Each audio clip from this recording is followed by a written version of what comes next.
It's the World Pokemon League, #1 draft league you could ever see. Getting stronger, yeah, I'm building up my own team. Gotta be the champion, the one you can't defeat. It's the World Pokemon League, #1 draft league you could ever see. Getting stronger, yeah, I'm building up my own team.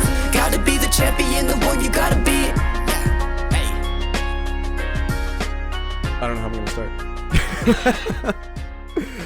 Who knows? Maybe we just start like that. That's right. How long I'm gonna start? You know what? Let's leave it in. We've done professional starts this whole season so far, and let's have a silly one. We don't know how to start these things. We're not professional. Yeah. We don't know what we're doing. We don't pretend that we know what we're doing, even though we have a podcast. Not even close. Yeah. What a walking start, tripping over the first hurdle. Here we go.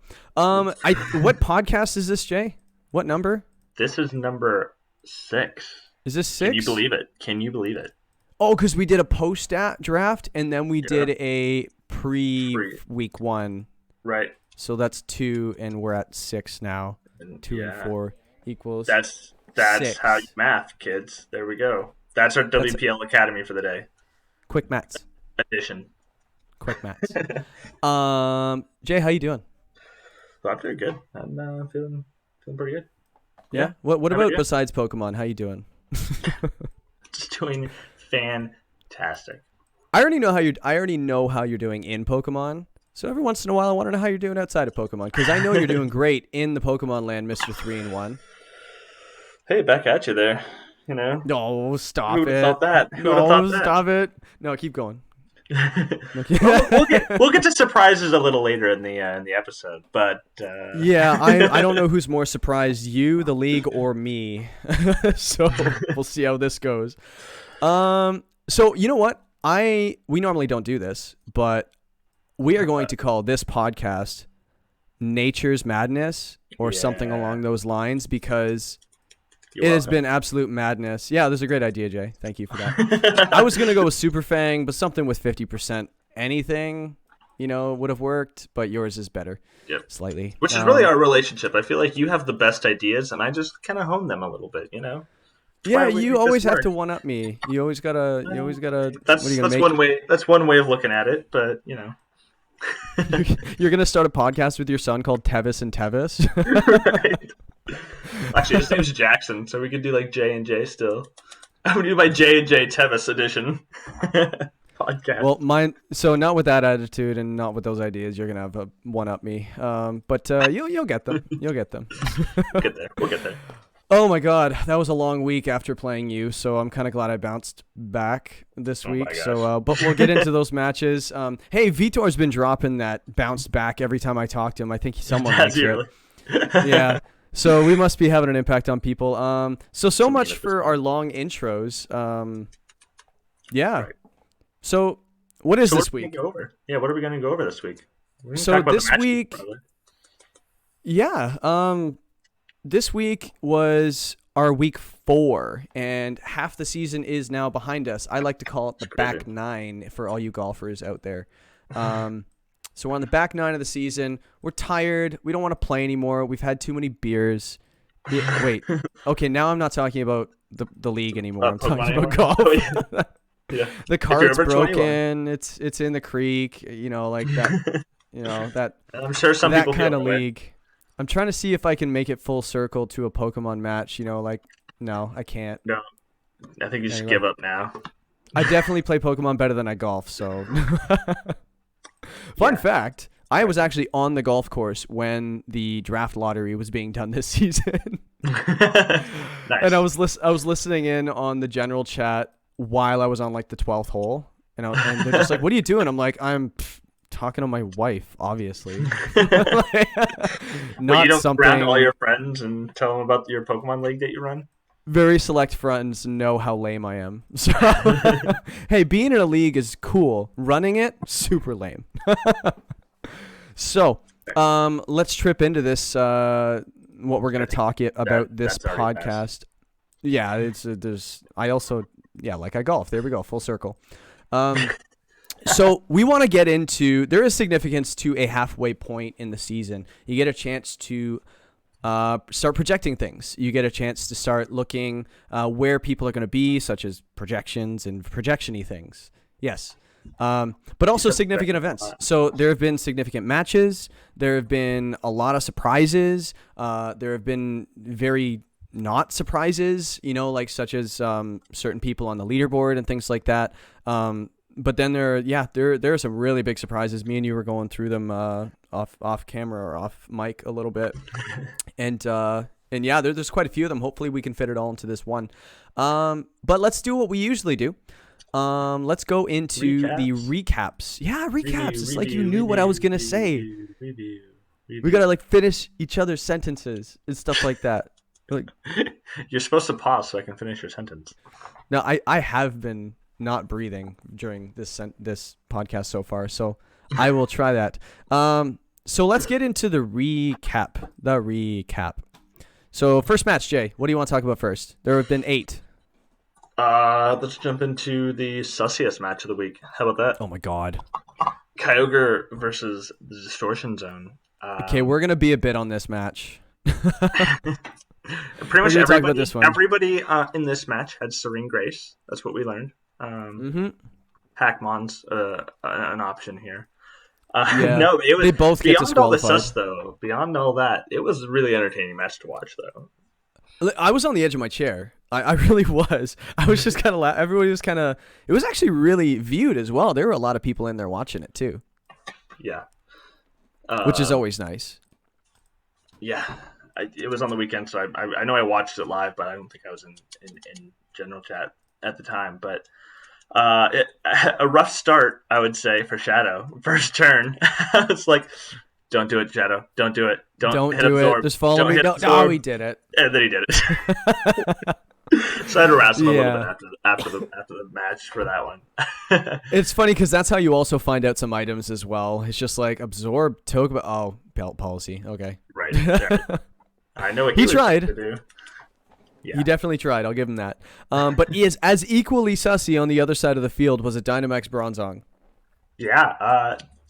Did not expect that one to come. He's got some First pretty time for me. Firepower. The Coco, the Landris got a lot of offense. And then the Bronzong basically used Dynamax kind of as more of a defensive maneuver.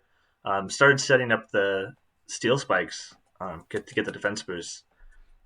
It was a nice concept. I thought it was after the match, because the whole game I was just like, huh? But then after the match, he went, well, body press hits a lot. And I went, oh, so steel spiking, and then you just start body pressing. So then it just limits survivability post Dynamax. Like Bronzong's already hard to kill. You give it +3 defense, and good luck. And a Figgy Berry, not to mention that Figgy Berry, I'm pretty sure was activated every game. Yeah. I could be wrong, but I'm pretty sure it was. And that heals a ton. A third. I feel like it's a third, but when it heals on my opponent, I feel it's like 100%. It's like all half. Yeah, right. It's just that's cheating, but yeah. What else? So basically, what happened in that match? We saw the Dynamax Bronzong versus Dynamax non-weakness policy activation Lapras. Very lackluster in the offense department when it comes to those two. It's been a minute since I watched it. Did either of them get any kills before they went down? Not in Dynamax form, I don't think. Yeah. I know that Bronzong kind of got a handful of them after the max was over, but yeah. So that set seemed to be like a game. It worked great in game 1. By the way, Kyogre won game 1 2-0. I felt like he played really well with a few protects and stuff like that. Landon was on the field and ice beams were coming at him, and every time he was targeted, he was protecting and this and that. So I thought that was a really good job by him. But I feel like that Bronzong was a really nice game 1 strat. Right. Not sure about game 2 and 3. But that's the same thing. We actually don't really even have a topic for the WPL Academy, but that would actually be a good one to at least talk about. Not even so much we don't even have to plan it really, because I think what you do and what I do, I'm sure everybody would be kind of curious. Do we change it up? Do you not? When do you? When don't you? And I think this was a good example in this match because game 2, Distortion Zone switched up his lead. He lost, right? I don't know if that's exactly why he changed up his lead. He switched from the Whimsicott Lapras lead to Serena Ninetales, completely different. Went more physical, and then the Ninetales support.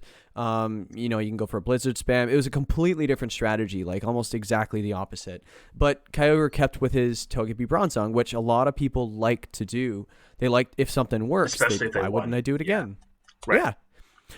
But on a very niche set. I've even heard that in general chat. I heard, I think it was, I want to say it was Vitor, said something like, if you win, never change game 2. Which I mostly agree with that. Yeah, I think if it's a niche set, well, you know what? We're spoiling it. We really should. We really shouldn't spoil it. We'll talk about that later. Yeah, we just tripped into this really, really cool idea to talk about for the WPL Academy. I can never remember the name of it. But let's get into, so game 2, Serena Dynamaxed nice and early. I think it was a turn 1 max as well. And there was really no looking back. Serena is a very, very strong Pokemon. I think it's 120 base attack. Not super fast, but its defenses are in the 90s. And so it's just enough bulky to not really care what mode it's in. Fast, slow, middle, who cares, right? Yeah, and the 6 that Kyogre brought were not particularly fast mons anyway. I mean, Coco, I guess, and Landorus are faster, but they're not fantastic against that Serena. So, like, Serena didn't need that speed. It just was sit there and hit things very hard. And that being said, I feel like the Dynamax Coco in game 2. So Kyogre did keep the same lead with Brogapi and Tonzong. Wow. Brogapi. That wasn't intentional, folks. That was me tripping again. Dynamax Coco, people forget it gets Airstream, and it's not a stab Airstream, but it's a strong Airstream. So I felt like that was a really good idea on his part. But again, Serena is just too strong. Coco's not exactly the most bulky Pokemon, even with double HP when it's maxed. Serena is just so strong. And not to mention, the Coco was targeting down that Blaziken, and which I was actually in shock. An Airstream from that thing didn't KO the Mega Blaziken. Pardon? Well, there was Aurora Veil up at the time. So that was the other thing with that lead, that Ninetales lead, was he got Aurora Veil up, and you have a super offensive Blaziken and give it, that extra little bit of defense, plus Serena that already is pretty bulky, and now, he just wasn't hurting that Serena, and that Blaziken living was huge because it dished back another half back to Coco. Allowing it to pretty much go down right away. Like, I think that was the only max move he got, was that one. Yeah, I think I forget who. I think the Overgrowth actually KO'd it. I don't remember exactly, but I remember that damage that it got off was massive. It took off whenever you take off half of a Dynamax Pokemon's HP with a non-Dynamax Mon, I think you take that trade most of the time. Yeah, I agree. And I think that's what's, like, we want to get into this a little later too, is about the impact of Megas on the league and things like that. And I feel like that has been the role of most Megas, either in support when it comes to the Latias Latioses and Megas just across the board supporting, or just do a giant chunk to that Mega. Yeah, they're not getting a ton of kills, but I would. I mean, I'm not. This would be crazy to do, but, like, I don't. Even though they're not getting a ton of kills, I think they're putting out a lot of damage onto the field. Yep. When it comes to HP total damage, I think they're doing quite a bit. They're hitting things really hard, or KOing things left, right, and center. So, and we've seen that across the league so far. You know what? The reason this match was so kind of sussy, I guess, was we saw a bunch of really weird things. We've already mentioned a couple of them so far. The Bronzong set, the Lapras not really maxing and not getting its policy, things like that. We also saw, support Mega T-Tar. With Breaking Swipe. I thought that was cool. I think it was more of a mixed set. I don't know what the EV spreads were on it. But we also saw Scald's getting 100% burns and flinches 100% of the time happening. And I don't think they had a huge impact on the game, but it was just fun to watch. There was that section there when it came down to, I think Shadow had Slowbro and Serena against a +3 defense Bronzong. In fact, I actually think Serena may not have been there yet. I think that might Yeah, be just game go to the 3. bathroom pretty much at that point. You're It just was like, we're going because to be here a while. well, and then Bronzong got in 6 turns, got 5 flinches. Like it was just insane. Like I believe that's correct. Yeah, it was almost like I'm watching it going, and there's another one, and then another one, and then another one. But like, yeah, it just Kyogre's out of this, but at this rate, Slowbro won't be able to do anything. Oh, it was fun. It was a lot of fun. He did get they weren't consecutive flinches, but I think there were 5, and there was a break in between where he's like, I better come up for air and heal. Yeah, and then with a slack off. Well, I'd slack off too after being headbutted 5 times. Like anyway, game 3. So we didn't mention this. Distortion did come back and win game 2, which was really nice. I think that was a big factor. That was choosing his Dynamax Mon, changing it up a little bit, and I just feel like he played really well. He picked the right Dynamax Mon, and I think that's a big deal. And also having the right support in the back, so good on him. And also, it's really hard to get back momentum when you win game 1, lose game 2. Game 3 sometimes usually doesn't go to the guy that won the first game because momentum has now shifted. And right. I think that actually happened here as well. So game 3, Shadow switched it up and Dynamaxed his Slowbro. I think all 3 games he Dynamaxed turn 1. And it was a different Mon all 3 games. Yeah, so. Lapras, then Serena, then Slowbro. And boy, does he love that Slowbro. I like it too, but... Game 2, like, well, we've been going a while on this match, but boy, was it a lot of fun to watch. The game was basically over game 2. I hate to say, like, when you have a double KO in a turn, usually it's over. It's really hard. You're still Dynamaxed, and like, it was. He had no switches left. I think he also had Aurora Veil up again, and it was just. Yeah, when Veil gets up, it's really hard. It's so good, man. Like Ninetales has been doing its job this season, and you know what that is? Set Veil and die.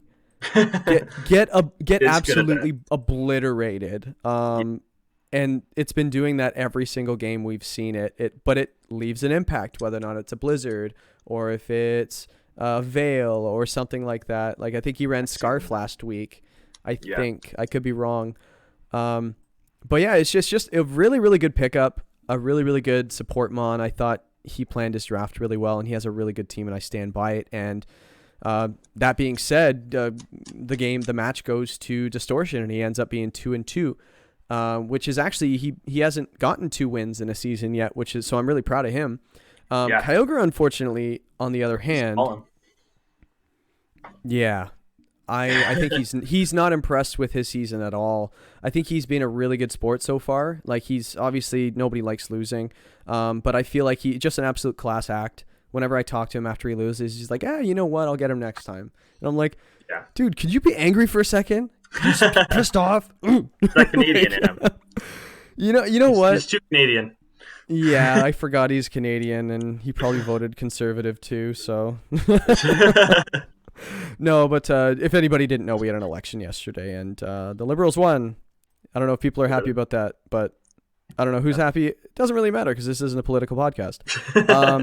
But I think that's probably one of the biggest surprises this season for me was the lack of success from Kyogre. I felt he had a good draft.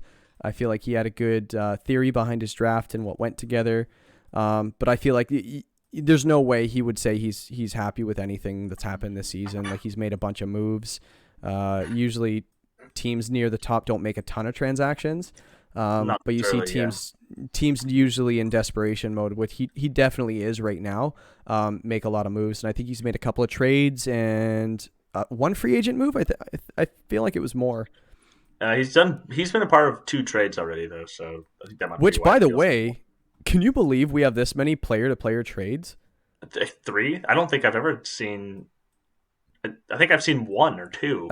I think season 1. I think we had 2, but it was like Doublade for and then there was Silvally was another one, but none of them were ever used. I traded Wishy-Washy season 2 or 4 Wishy-Washy for Galvantula. Trade fodder, Galvantula. Apparently, if people don't know, it was traded this season as well. Yeah. And hasn't been used yet, so yeah, anyway. So yeah, let's move on to the next match because we like these guys, but not this much. Right. Yeah, let's go to people we like more. Great Marsh and Space City. Boy, do I like Space City. Ooh, I definitely like the way he's playing right now. I don't think anyone's been playing any better. Do you? Do you think anyone has? I mean, no, and I think the standings would agree with that. Well, actually, now that I think of it, Vitor's had a hell of a season so far too. Like, what adversity has he faced? Shut it. Oh, that wasn't even intentional, but yeah, eat it, Jay. No, but I think you're right though. Space has the only game he lost, or the only match he lost. He lost what 5% health on both his mons at the end of the games. Well, he's sitting at the top of the standings, so I think, if nothing else, that tells you right there how he's cruising through. So. Oh yeah, he's first. I forgot about that. He's first. Way to pay attention, Jay. Dude, I just run things. I just work here. I always say that at work. People are just like, "Yo, what's going on with this?" I'm like, "Bro, I just work here. Leave me alone." But I again talking about surprises this season. I know Great Marsh's record doesn't seem that bad at 2-2, but I feel like he's always near the top. Like he's a -2 differential, 2-2 now because he ended up losing to Space this week. I don't know what that is. Maybe we can talk about it a little bit later because I don't think he minds. Again, if you ask him and we had him on as a guest, I bet he'd say, yeah, he might be busy with school. He might just feel like he doesn't have the team he needs. He might just feel like he's not playing well. But who knows? He would actually be a good guy to have on. And also, how do you work out of that, right? How do you work out of halfway through the season looking back and saying, oh, I really need to step up my game? What do I need to change here? Yeah, do I need to change anything? He's made a couple of moves as well. So that was kind of cool. The match that we watched, Space versus Great Marsh. Did you watch this match live, Jay? I think so. I can't remember what day. Was this on Sunday? I guess it was on Sunday. I think it was. If I didn't watch it, oh no, I think I watched it right like 10 minutes after it was done. I had to. You're not even a fan. But exactly. No, but it was it was. I think Space just kind of had he started bulking up that Finny from turn 1, just calm 9 turn 1, and where as soon as you see calm 9 on Finny, you start sweating a little bit. Yeah. And he did it next to Latias getting screens up, and that was a 6 set, by the way. No killing that Finny. Like that Latias has been wonders for him this season. Yeah, like just support. Like my goodness, usually when I face something that gets kind of a free Calm Mind or a free Swords Dance or a free Bulk Up or something like that, you just kind of go, uh-oh. So, and I did a little bit of prep with Space as well, and I feel like he almost Calm Minded every turn first turn, or every game first turn, and it just worked out really well for him. So that's just, I think he's doing a good job of just knowing or noticing what will do good against your opponent's team and run with it. Well, I think, Great Marsh has a pretty heavy Trick Room team, and he oftentimes takes a little bit to set up, and you're like, fine, if you want to start setting up, I'll start setting up too, Yep. You could either, there's two different ways. You can either come out, I'd say there's three different ways. You can come out swinging, you can try to prevent their setup, or you start setting up yourself and go right along with them. And so Space this game was just like, fine, I'll start bulking my Finny up and see if you can take it down even in your mode. And Great Marsh just wasn't able to do that. He actually spent most of the game avoiding that Finny, which I thought was interesting. He really wanted to get that Latias off the field, which makes sense. But that's two Pokemon side by side that if you leave either one of them alive, it just never works out well for anyone. And just look at his record. Like that Latias has done really well in support, and Finny has done really well as well. And the cool thing about Space's team this season, we're not even really talking about the match, really. It was just a little bit. The really cool thing about, I feel like it's a different star for him every week. Like it's a different, Pokemon that's just taking the spotlight every week for him, even though Metagross and Finny have done most of the killing on his team, combining for like 21 kills, I believe, out of his 29, actually. Total kills. Yeah, that's good. That's good. What's it called? Broadcasting right there. Just pulling up stats on the fly like that and act like I know what I'm talking about. Yeah, I just feel like just because you get a bunch of kills doesn't mean you're the star of the game. I believe that the Latias, even though it doesn't have a lot of sexy stats like kills and things like that, it's definitely been one of the MVPs of his team. When normally on an Umbreon-based team or a team with Umbreon on it, you usually think Umbreon's the big supporting cast, but not the case this season. Right. I don't. Well, I mean, even look at his Latias is 4-0 this year, game wise. So I think you look beyond the Finny is 11 or 12 kills, 4 deaths. Metagross 10 kills, 3 deaths. Like you'd look at those and you're like, wow, those are putting in work. You're like, well, Latias is sitting there undefeated, and everybody else has taken L's. So that's a sign of good support mon. Well, I threw a stat out there on the fly. Thought I was pretty good about myself. I thought I was doing a good job. You go out there and you just one-up me once again. So here, I'm going to one-up you again. There actually isn't an undefeated Megamon yet this season. Sorry, he's 4-0, and he's the only one that is 4-0. So that's another cool one, too. We saw that the other day. That's what happens whenever you try to one-up me. You always just fumble over your words, Jay. Well, hey, you get points for trying. You don't, but hey, here we go. Back to the match though. So we talked about the Finny. I feel like this match was over pretty quick. I remember watching this game and I was just like, I just feel like Great Marsh was just chasing the whole game. I feel I could be wrong, but I just feel like he was like, when you run Trick Room teams and you don't really have a fast mode on it, or you do have a fast mode, but it's like Stoutland, which is really good, but like it's not like a super sexy fast mode. It works, but like I feel like if it's your only fast mode, then it it's kind of easy to prep against.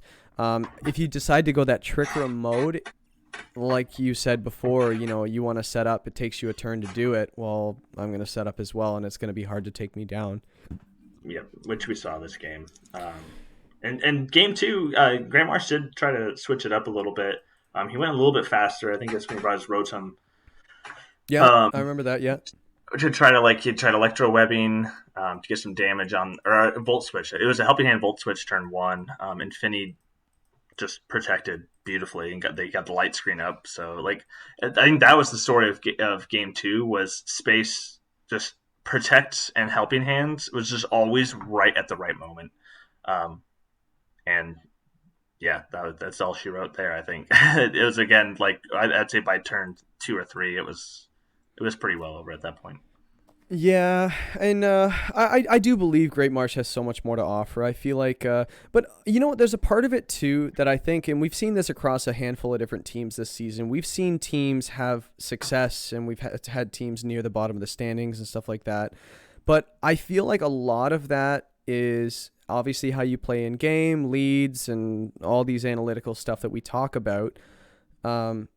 That we also mention in the WPL Academy, but I believe that a lot of the success and lack thereof has been a result of the drafted teams, and I keep emphasizing this before every draft. This is the most important part of the season is your draft.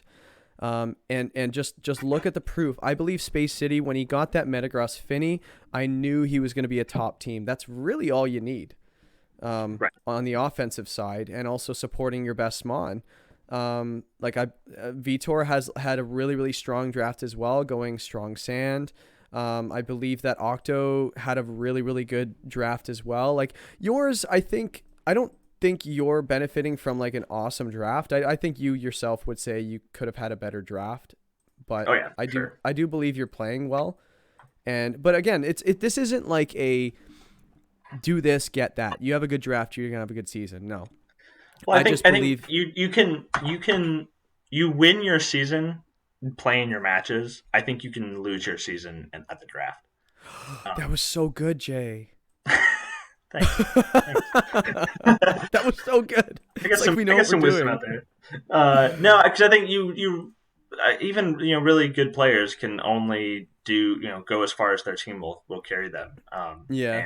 And there's a certain point where you're like, wow, I really wish I had these other techs and I could do really well with them, but I just don't. And I have to try to make do with what I have. And then sometimes it works and sometimes it doesn't.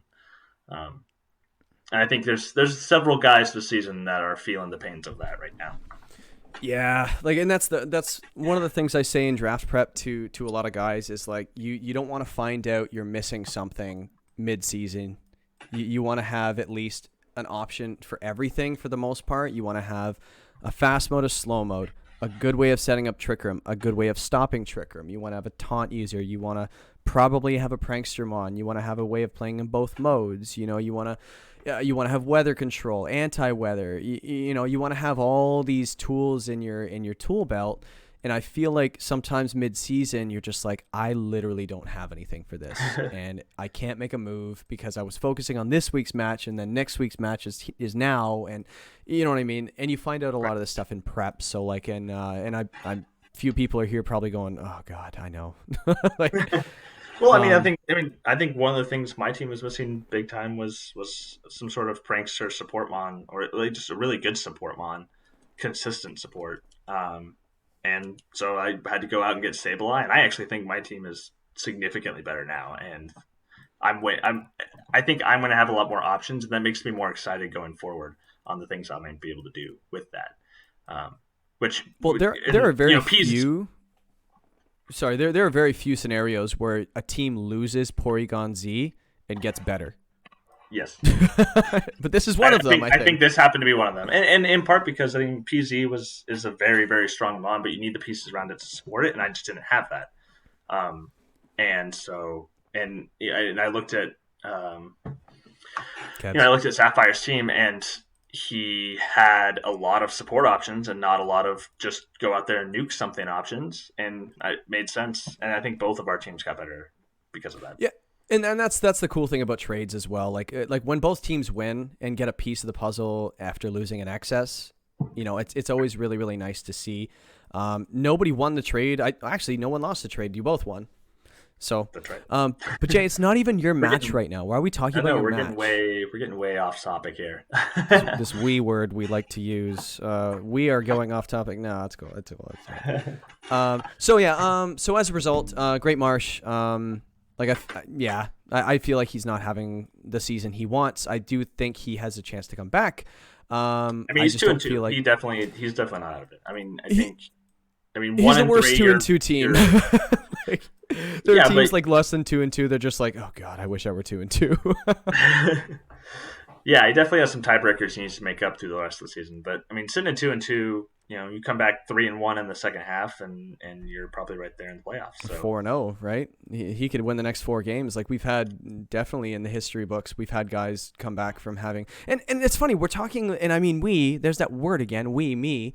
We're talking about Great Marsh, how he's just like a horrible team, and he's not playing well. He's doing everything wrong. He's friggin' 2-2. Like, he's 2-2, right? Yeah. It shows you how much we expect out of him too.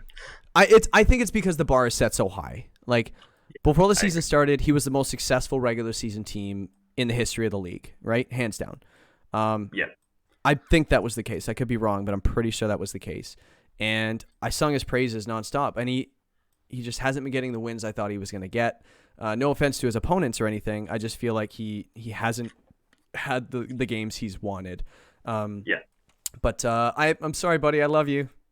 We don't mean anything by it. Don't hate us. He probably doesn't even listen to this. He has better things to do this time. So let's go into the next match. We got Vitor. Sapello Excadrilles. He's a team, not a person. Versus the Seattle Sigilifts. Yes. Seattle Sigilifts. So get through that eventually. This game was probably it was won in prep. And we've seen that a few times this season. When you have a plan saying that, well, I think he's going to lead Intimidate, so I'm going to lead my Defiant Mon. I'm going to get my +1, and I'm going to have safety goggles to avoid redirection, and it all comes together in turn 1. Yes. It literally couldn't go any better. There's not a whole lot to say about this. Galarian Zapdos just kind of ran over his team. It was a very interesting team that Seattle brought. I know he's known for bringing some off the cuff teams. No Venusaur, Charizard, which I'm sure Vitor was very happy to see. But and not to say that that's always a bad thing. look what he did to me last season. He being Seattle, like he brought a very off the cuff team against me and beat me and almost made his way Yeah. back into the playoffs with it. Outside some drama that happened at the end of the season, but Dude, that Seattle team, that guy's gonna see the playoffs pretty soon, dude. I think yes. he's right there every season. I feel like he's just waiting to just break in. And let's just say I wouldn't want to see him first round.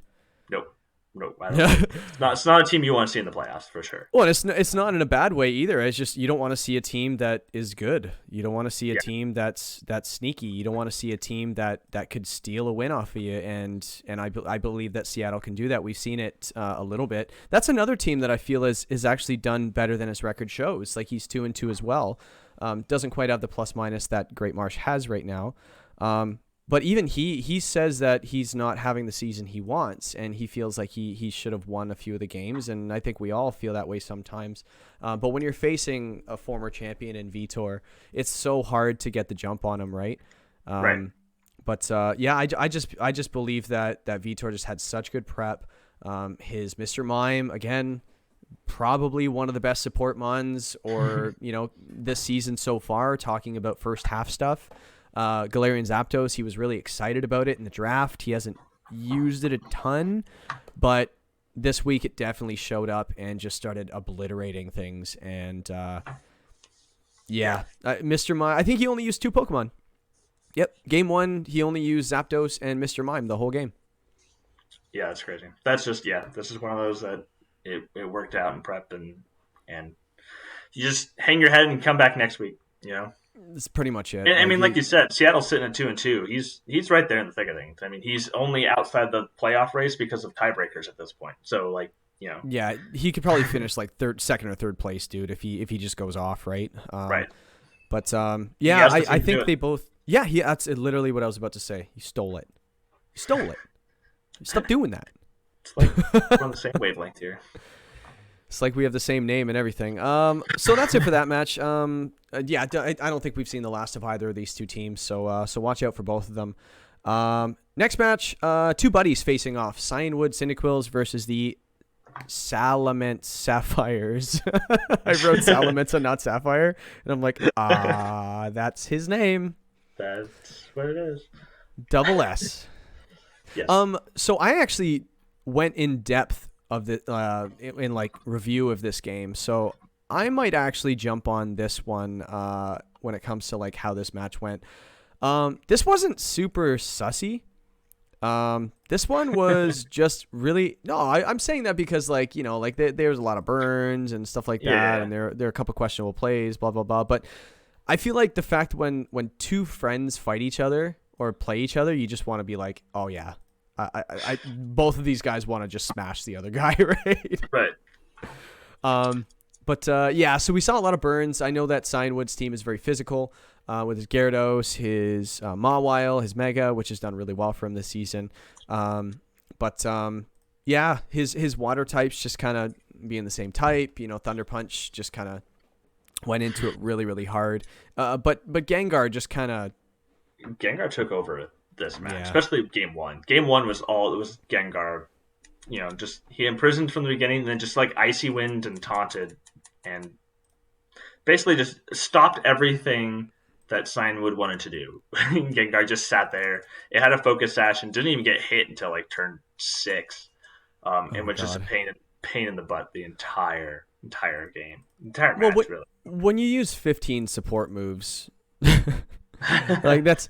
Like I think Vitor was doing me a favor in doing the recording of the the support moves for me, and he said 15, and I was just like, really? And I watched it again. I'm like, wow, yeah, that thing was a pain for something that frail. Usually Gengar people stay away from it because like when they're using it, because they're like, it's too frail, I don't want to use it. But if you leave this thing alone, look what it did, right?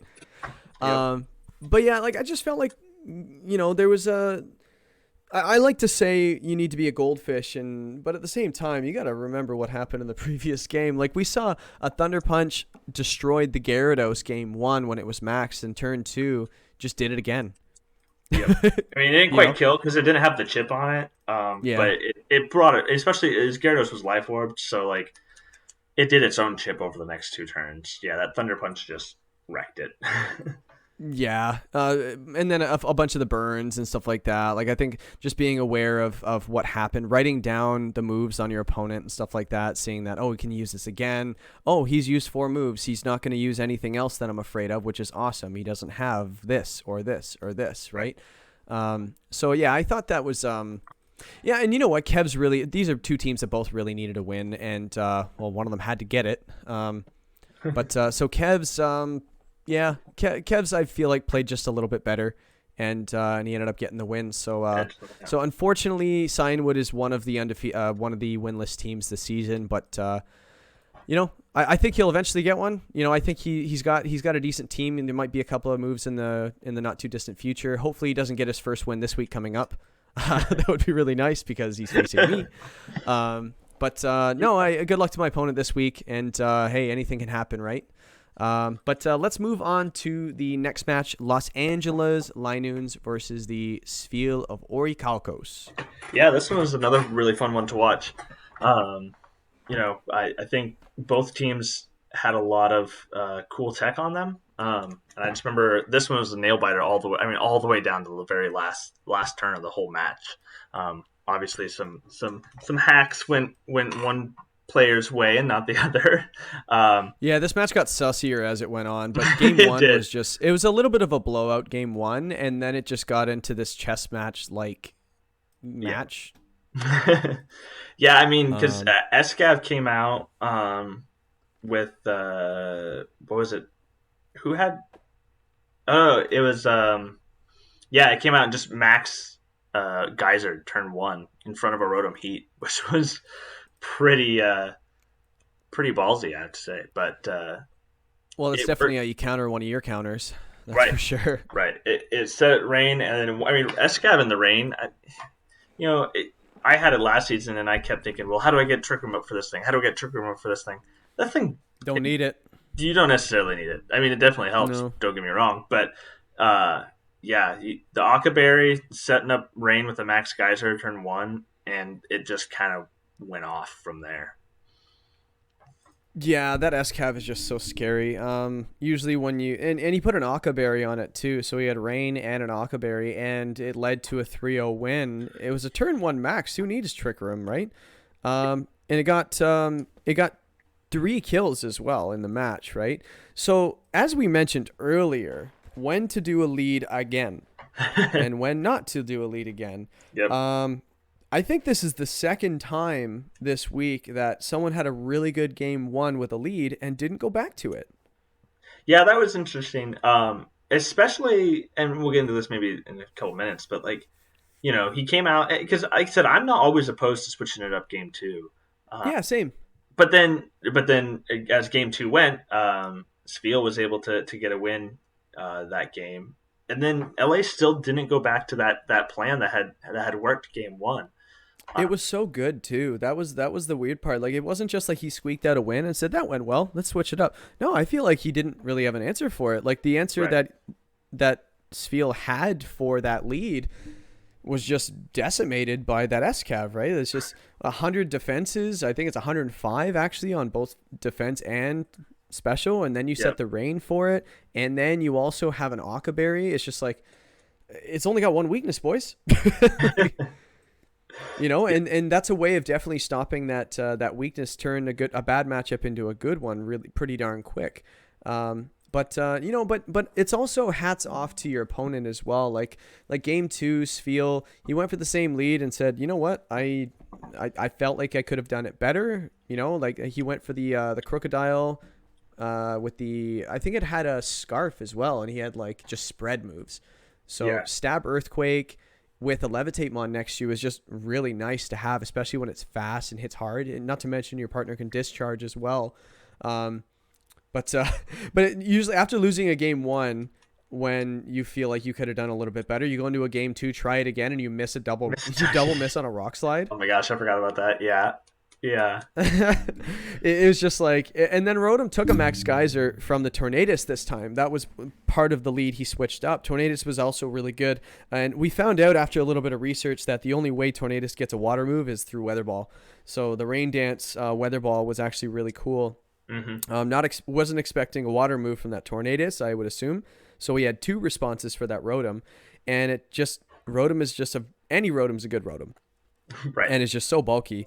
Yeah, you can definitely make a comeback with a Rotom for the most part, even if you have a bad matchup, because Rotom definitely hits that Tornadus hard back, and I believe it did.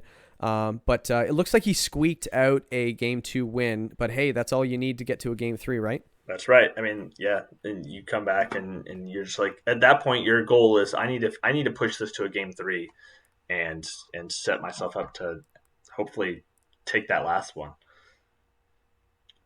Yeah, and after the end of Game 3 too, I think I needed to go to the bathroom after it was so freaking long. But going back to leads, and I think we're going to touch on this at the end. I'm actually really glad we are going to touch on it, because I think a lot of people are either want to hear what other people do and also want to know like the theory behind it, why they change it up, why they don't, things like that. But when you pick a lead and you double hard switch turn 1, you picked wrong. You picked the wrong lead. Yep. You picked the wrong lead. That didn't work. And if did LA have the same lead in Game 3 as he did in Game 2? I don't think so. Let me see. What did he do Game 3? I don't think the SCAV saw the field after that, which was a surprise. I think he led Lopunny and Tornadus, I believe, and then hard switched. But that's what he had in Game 2 as well. So he tried sticking with the same strategy after he lost. I see. And Spiel came out and was prepared for it, which it led to the double switch. But that, there's definitely that mind games of like, all right, now which lead am I going to go with? Am I going to go with the lead that I won with? Am I going to go with the lead that I thought I could have won with? But the game just kind of went a little bit off the wrong way. Yeah, like whenever certain things happen in a match where like flinches or things like that, or like paras or confusions, things like that, I always just tell people, I'm like, well, I try not to let it get down to that. I know there's nothing you can do about it. In the moment, sometimes just the game goes that way, and it is a confusion or a flinch or a para that loses the game for you. But I feel like LA had many chances to put this game away and just wasn't able to kind of close, right? Right. And he would probably say that's probably the season in a nutshell for him this week that just passed. Yeah, he's been in every single match that he's been in, and he hasn't been smashed. It's just by anybody. The chips have fallen just slightly on the other edge, and yeah, that leads to a losing season. I mean, I've been there, and I know it feels to start off slow, and at this point, you're trying to come back. I mean, 0-4 is a bleak place to be, because you got to win out and hope sucks for a lot of things. Yeah, it sucks. Like you're not motivated to play anymore. Like playoffs are basically out of the picture. You have a chance to make it at 4-4 if you do, but after going 0-4, it's really hard to go 4-0. Yeah, but I hope he sticks with it. I mean, I hope he sticks with it and uses this time to try some things and practice and say, hey, what have I got to lose? Oh, dude, here? Let's do some new strategy and see if I can smash some people in the process. Dude, playing spoiler is one of the most fun things ever.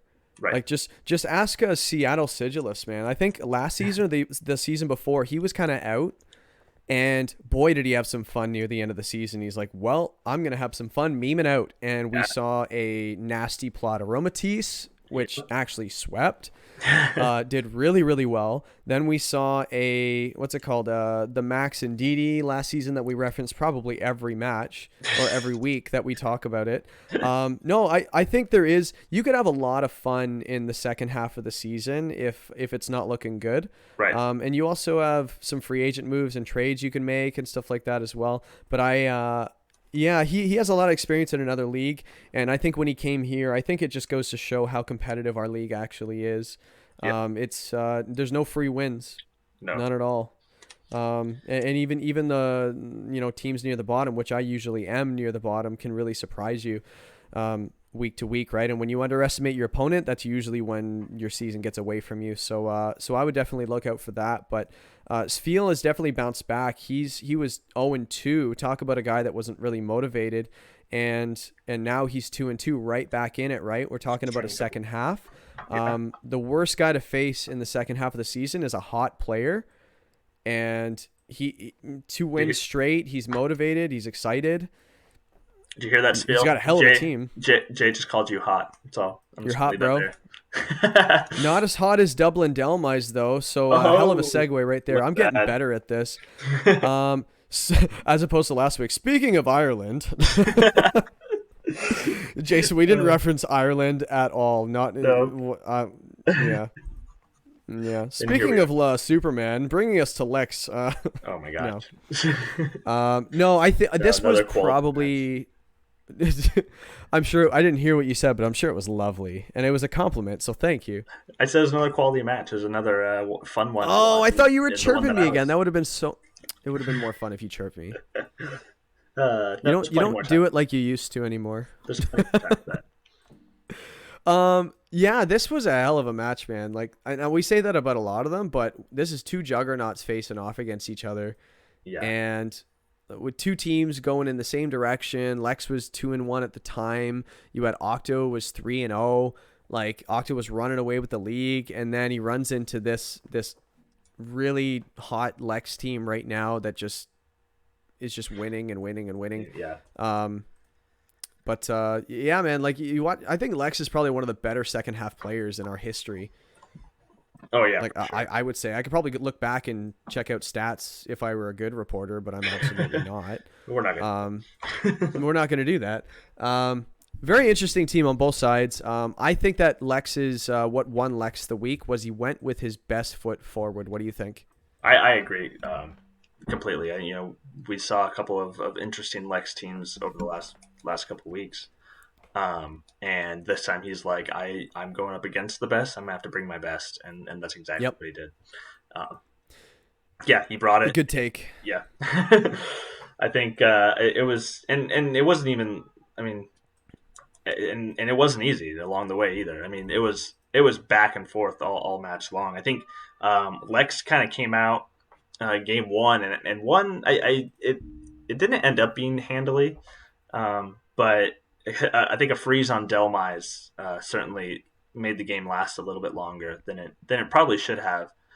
But right out the gates, It was over got the earlier than intimidates that, off. Got the intimidates off. Octo went for the Dynamax on the Darmanitan to get and use the Max Knuckle to get the attack back, but at that point, like Lex had already started setting up and Trick Room is just devastating if you're not, like Octo did have a way of playing in it with his Wishy-Washy, but I think by the time Trick Room was set up, and by the time Wishy-Washy got to the field, I feel like it was almost too late.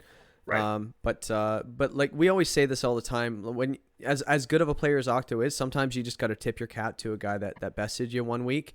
I talked to him after the match and he was actually feeling pretty good. He's just like, yeah, he just played really, really well. And he had I quote, he had a God read game one. I actually don't know which one he was referencing, but I should go back and look. But, he didn't say he got lucky though. And that's what I really like about that comment. He says it was a God read. In other words, it was like, I know this player. I've been in the league with him for a while, and I think this is something he would do. And you read him hard, and he just like when you get read, you lose. Yeah. When you're hard to read, you usually come out on top. So I don't think that's what it came down to. I think it was just two really good players going at it. Somebody had to win, and it was close enough. Both players could have won, but game 3 did kind of get away from Octo pretty early. When you miss a high jump kick, it just never works out for anyone. Like missing any move is rough, but especially that move, Yeah. when you take half damage to yourself. I mean, it wasn't going to kill the. We found out the next turn that it wasn't going to kill the Porygon 2 anyway, but the P2 was just, it had a lot of health still. It was able to pick off the Cinderace later on in the match, and that turn 1 miss was really, really rough and not something you want to see in a must-win game 3 situation.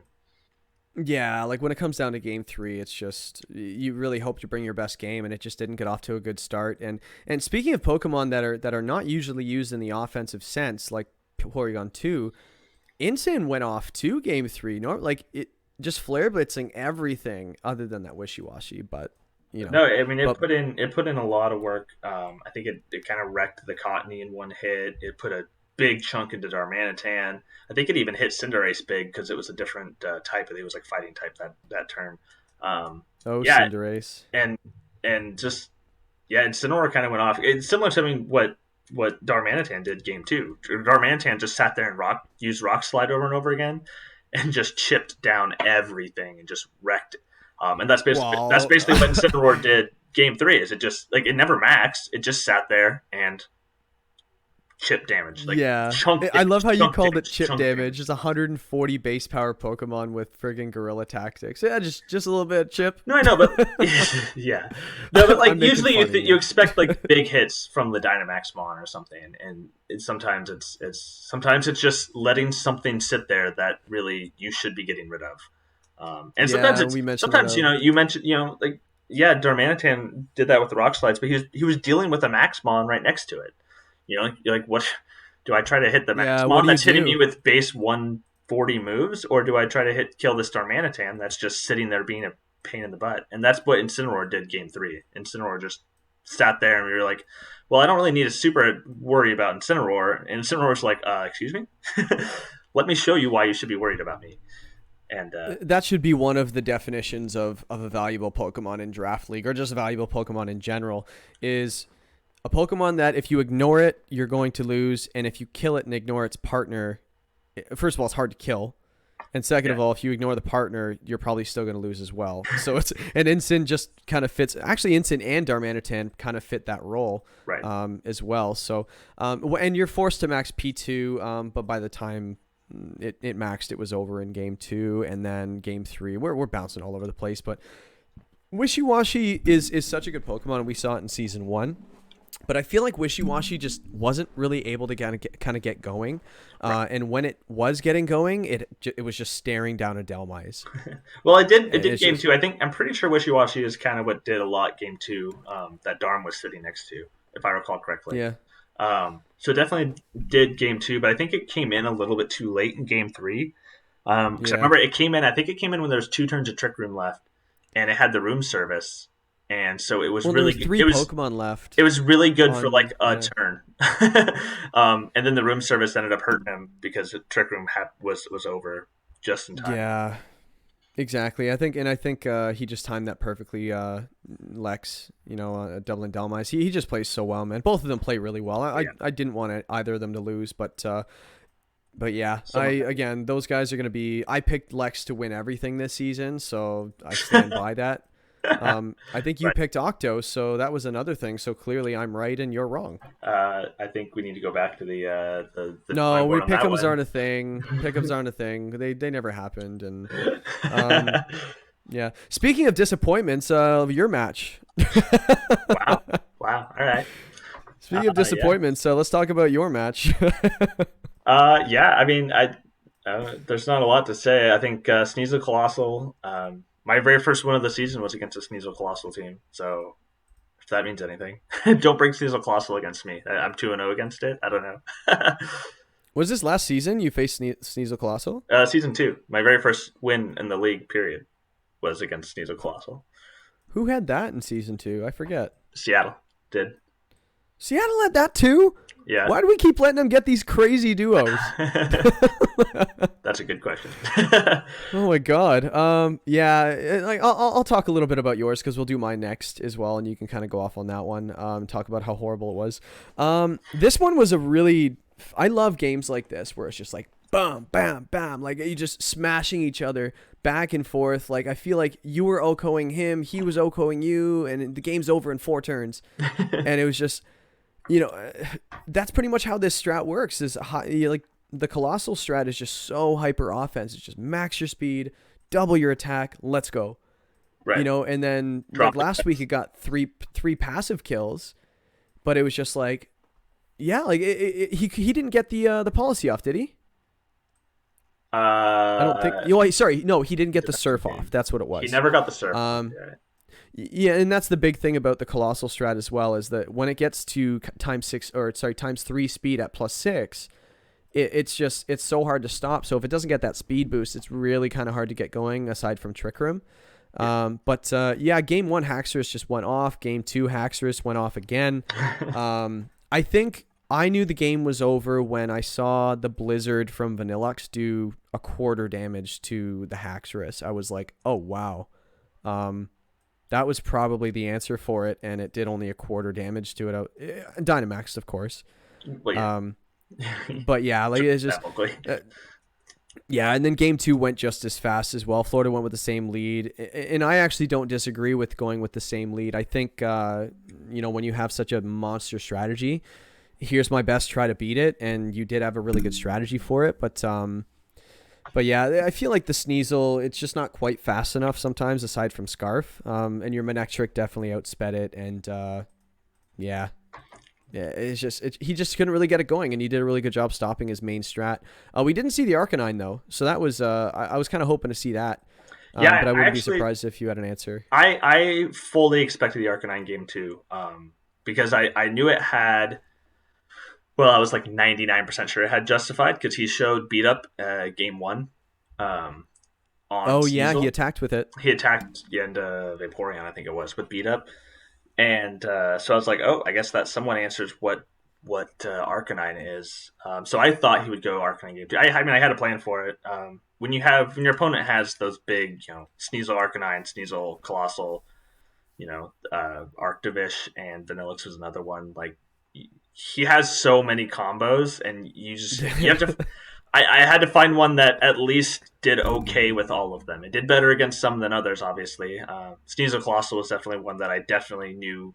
That one could definitely get out of hand if you let Colossal get set up. So that was probably the biggest one I prepped for. But yeah, his team was so hard to prep for just because it had all those combos to deal with. And luckily, he went with the one that I prepped the most for.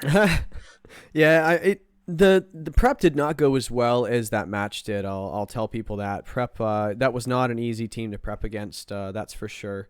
But good on you. You beat a good team, beat a good roster, and you're 3-1. And I think there's really no looking back, right? I wouldn't be surprised if you finished right near the top of the standings, just under me. But let's go on to my match. This is why we need head to head as a tiebreaker. We don't need to do that. No, we don't need to do that. So my match, last but not least, we'll save the best for last. It wasn't the best. It was just the last match in the week, so we're doing it last. I had such a busy week with car stuff, man. Like, oh my god, my I got it fixed today, by the way. $2,200 later. Oh Good god. Ugh, yuck. Paid for all out of the WPL's pocket. It's your company car, right? It's the company car, right? They won't let me write off stuff. I don't know why, but oh well. Stupid government. I don't know. This was another really hard team to prep against too. Lele Alakazam is always such a pain. So hyper offensive. The Kartana, the Volcarona, they were all problems in prep. I was just kind of hoping it went well, and I feel like it went as planned. So that's always nice to see when you have a plan. It executes, not even so much I execute it, just it executes, and it goes the way you plan. So, yeah, I mean, you watched the game, right? Yeah, there wasn't not a ton to say about this one either. I think Rotom just kind of put in work. I think just the constant max airstreams, because the biggest problem was that you came in, you saw, Entei and Lucario kind of put in work, but they're too slow. And they always go second and get hit hard by his big hitters. So just getting max airstreams off constantly, and that just allowed your other big hitters next to you to come in and actually put in a lot of damage as well. I mean, not that Rotom didn't do damage itself, but I mean, Rotom isn't exactly known for its damage output. But in this game, it was all about controlling the speed, and you had control of the speed all game. Which makes things so nice when it happens. When you get speed control, I feel like you're kind of playing with like a step ahead when you're playing in the mode you want. So that was definitely the strategy, because I know the Alakazam is just so fast and speed swap's a problem, things like that. So yep. Scarf seemed to be the option. Well, it was actually the only option, to be honest. I didn't have any other playboys. Right. But it was really nice to see more Pico finally used. I talked so highly of it before the draft to a few people privately. I was hoping nobody picked it, and no one did. So that was a little bit of what more Pico could do. It did a lot of damage turn 1, game 1. And then it also just kind of crippled a few things on the special side with Snarls and stuff, and it did its job really well. So first game using it, I'm really impressed with it.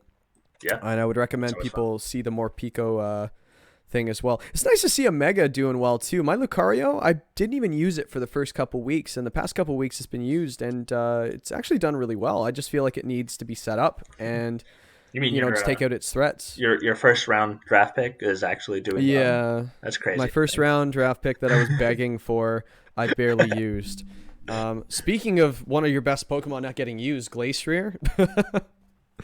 Hasn't shown. When I say you, I mean me. It's gonna come. It might be against you guys, whoever's playing me. I don't know. Anyway, it's too early to think about that.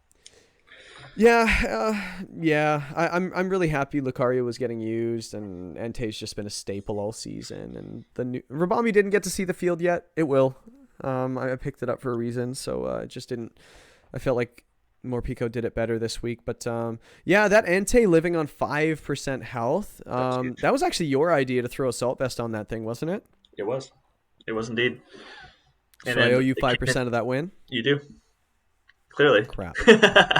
So I'm not 3-1. I'm 2 point whatever 95. and 2.95 and 1.05 Oh wait, losses. that means I'm first place now because I'm 3.05, right? Could I just get that? Fair. Jay, this is not a real thing.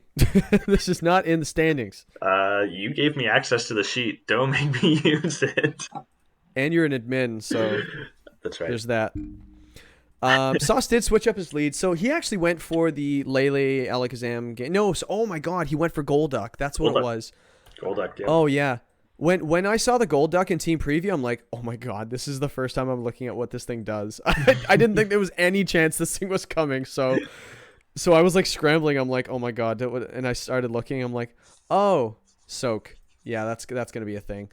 So he told me it did have it. It did have Soak. But it didn't end up getting used. I actually felt because of it, the fear of Soak. And that's another thing. The fear of a move allows me to play differently. Because if my Rotom got soaked that game 1, I protected, if anybody didn't watch it, I protected turn 1 and lost my Morpeko turn 1. And I didn't get any speed boosts. I was down a Pokemon and I didn't do any I did a little bit of damage, but I went down. So that was actually a really bad turn 1, all because I thought Soak was coming. But I ended up pulling it back and things like that. But no, and then he switched up his lead. He went for Volcarona Kartana, which is another really scary lead. A little surprised not to see Sash on either of them. I thought it was at least going to be on one of the two.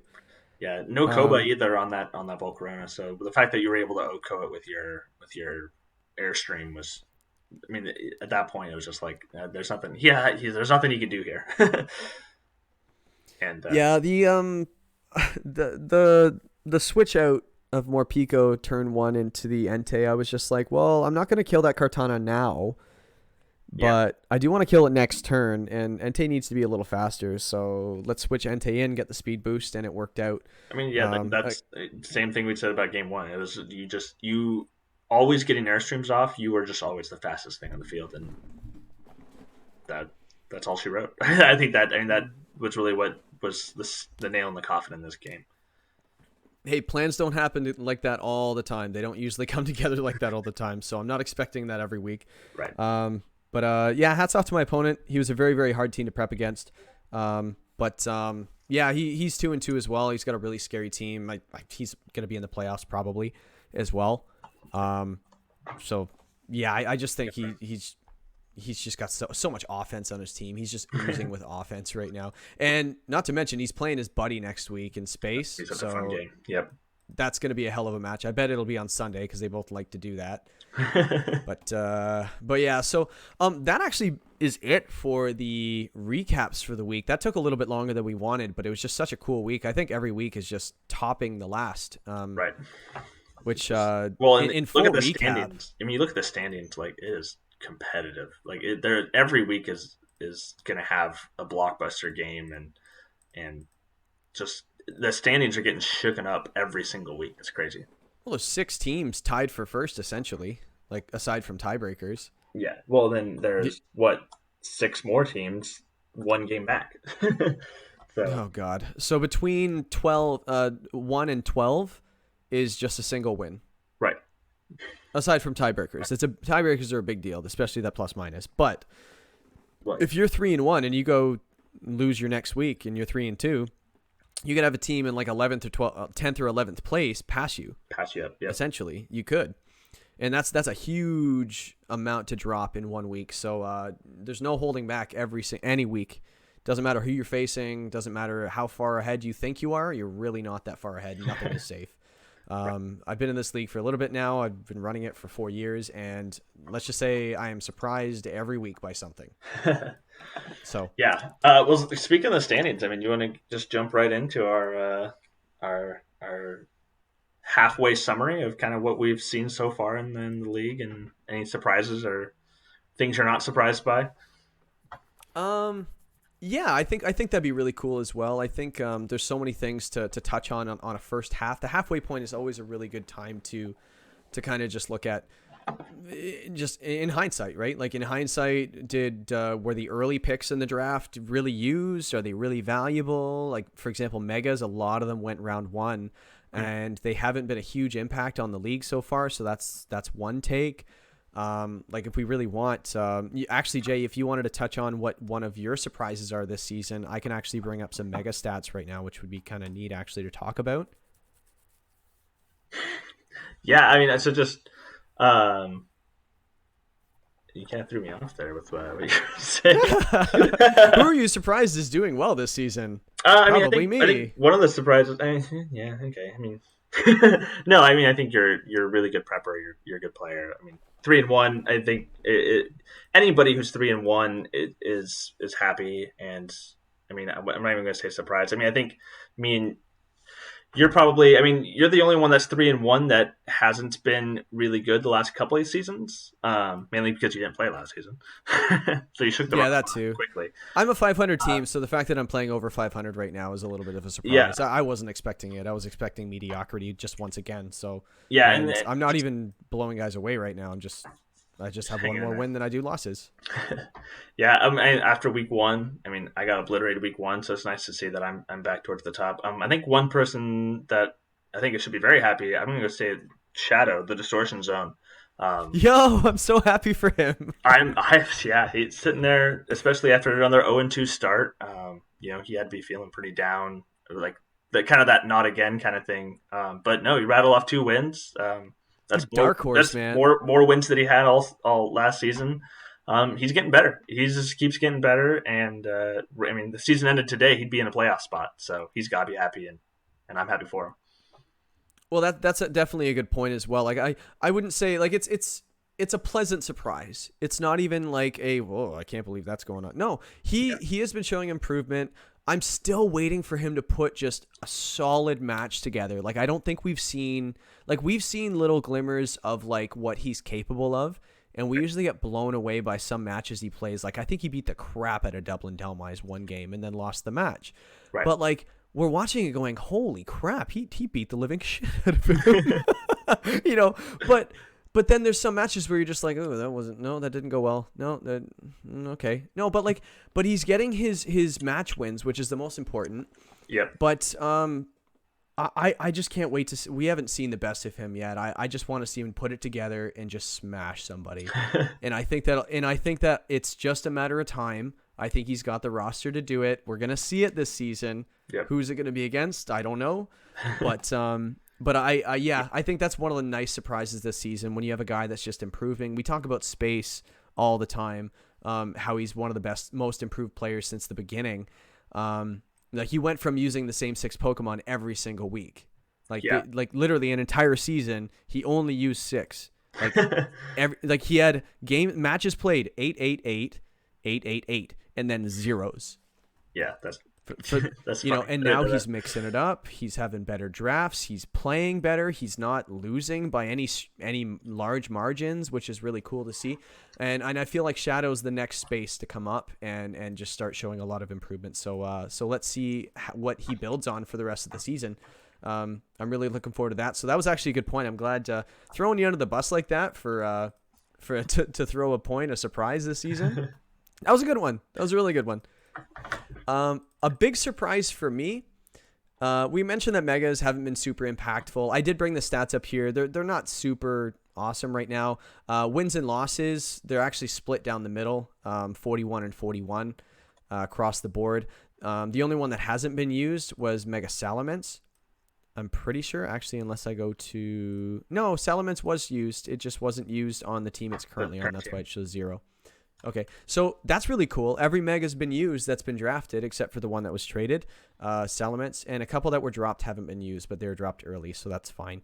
But nothing's really standing out. Like Mega Lucario's 4-0, which is nice. The Mega Latias is 4-0. I actually said earlier in the podcast that the only 4-0 Mega was Latias, and I forgot Lucario hasn't lost yet. But Manectric, your Manectric is 4-2, which is nice. Kill death ratio, nothing really jumps off the page to me. We see a lot of 500 Pokemon. Like the best one right now is Mega Slowbro at 7-5.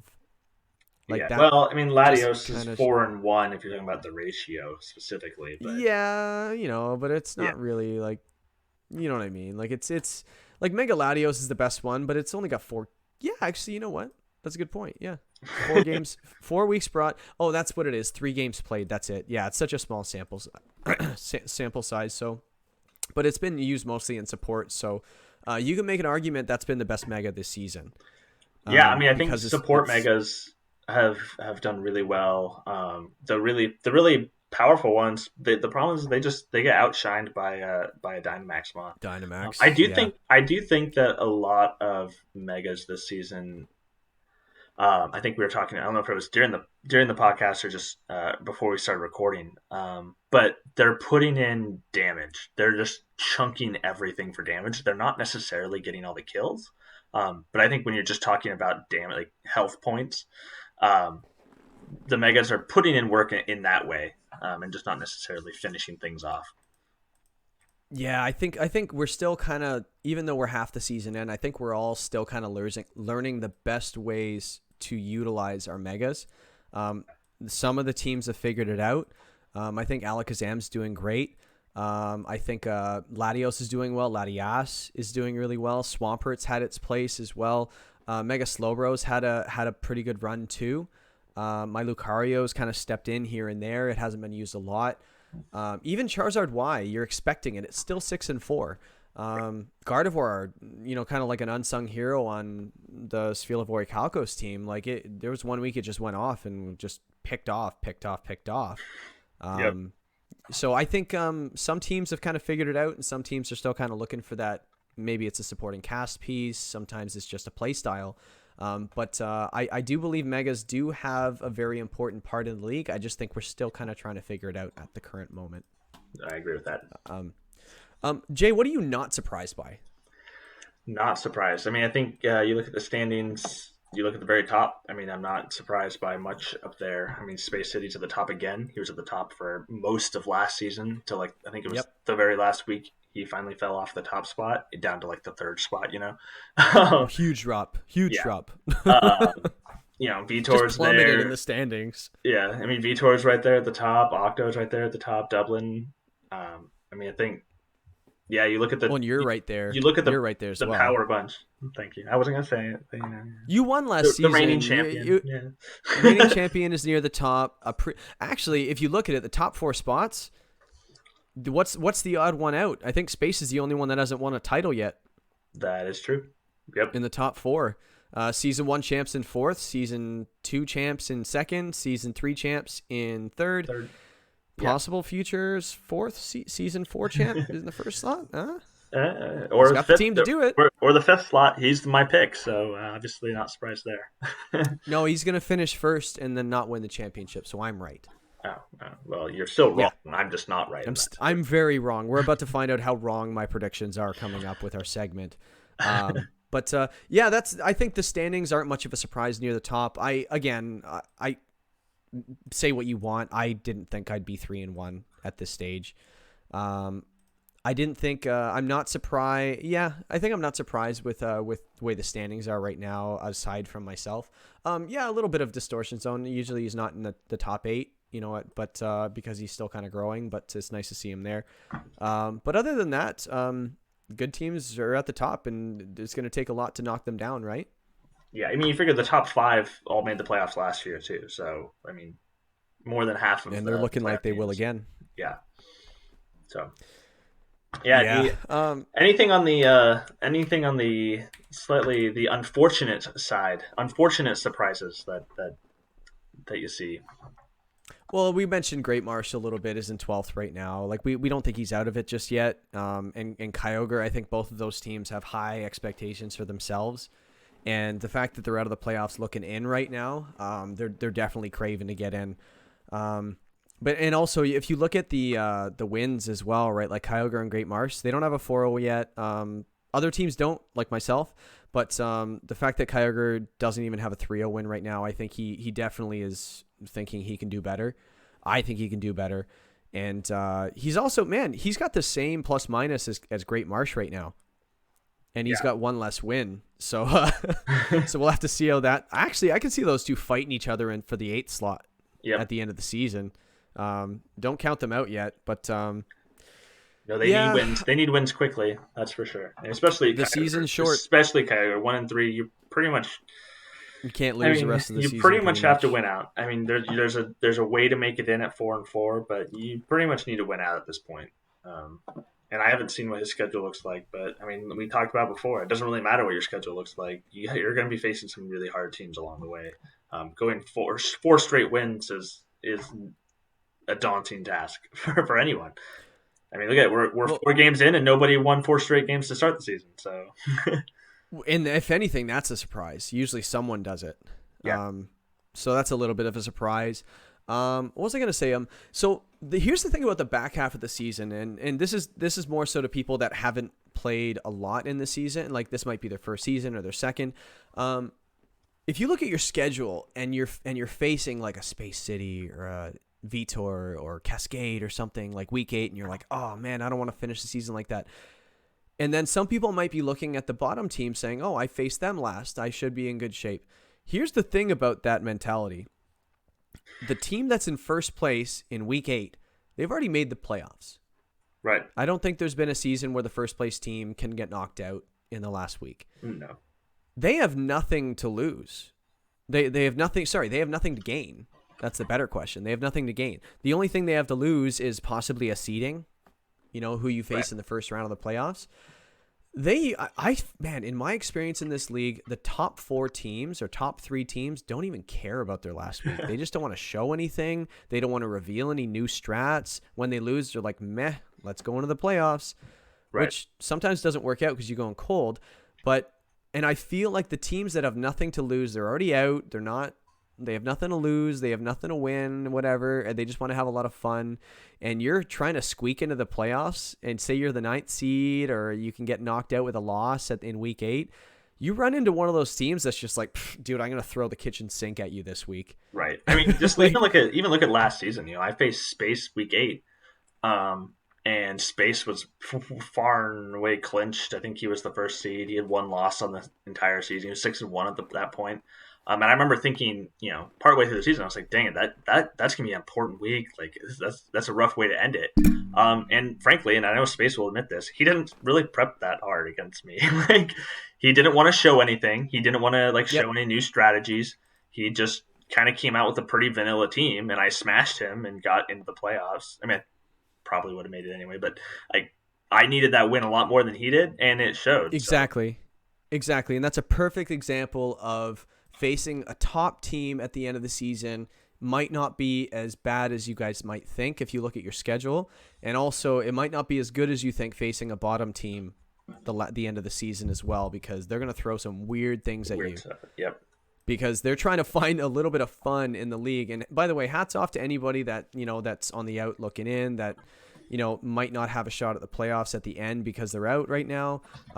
For finishing the season and still finding fun and still being a part of the league, it's much appreciated. It's probably not fun some weeks, when you're basically eliminated from the playoffs, and that's probably just the 2 0-4 teams right now. It's going to be incredibly hard to make it, and a little bit of luck with the 8th seed being either 5-3 or 4-4.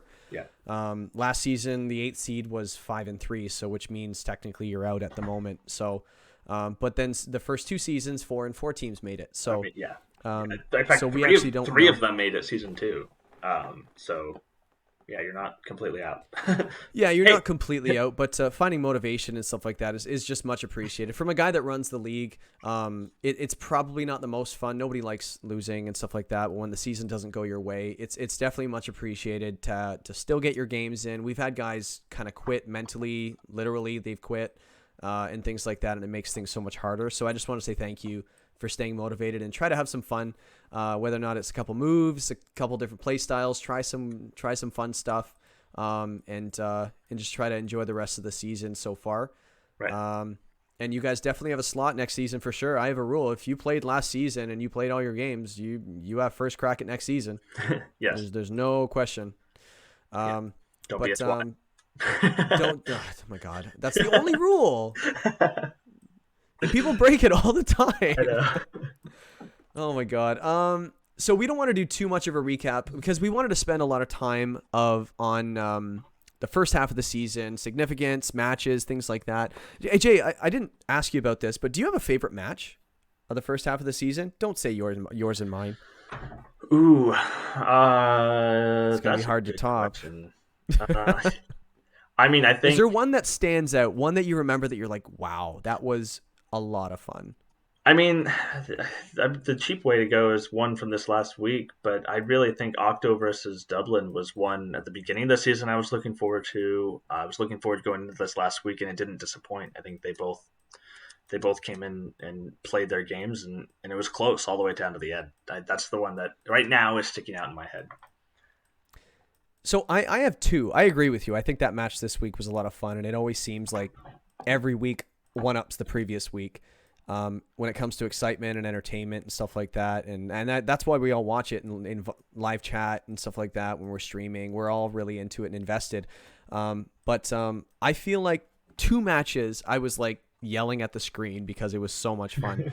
When the Vitor, so the Sapphires Escadrilles versus the Sphelavori Calcos, Yep. with the beat up, I was yelling at the screen because the mentality of Spheal before that match was like, there's no way I'm gonna win, so I'm not prepping, I don't care, I'm just gonna go in with this and see what happens. And he smashed, and that must have been so satisfying, and it gave him new life because he won this week as well.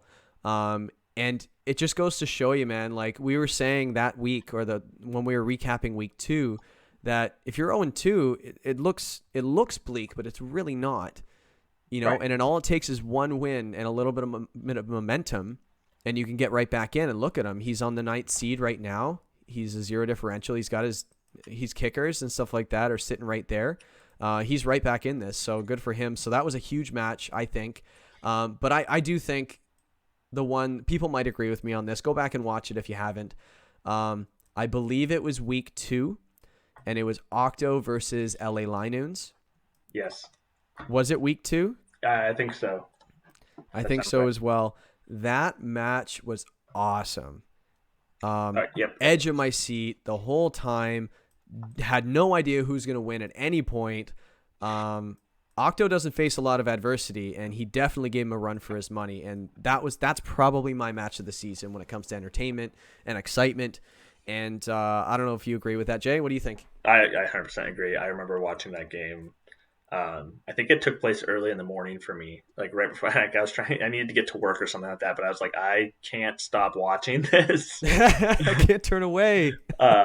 Even if the turns took 5 minutes each turn, Octo. That's especially it did take a while. But no, but man, it that was just really, built really cool. it just built the suspense even more, I feel like. Yeah, and I think watching new players is always fun, and I think LA's done a really good job of kind of showing up some stuff we've never seen before.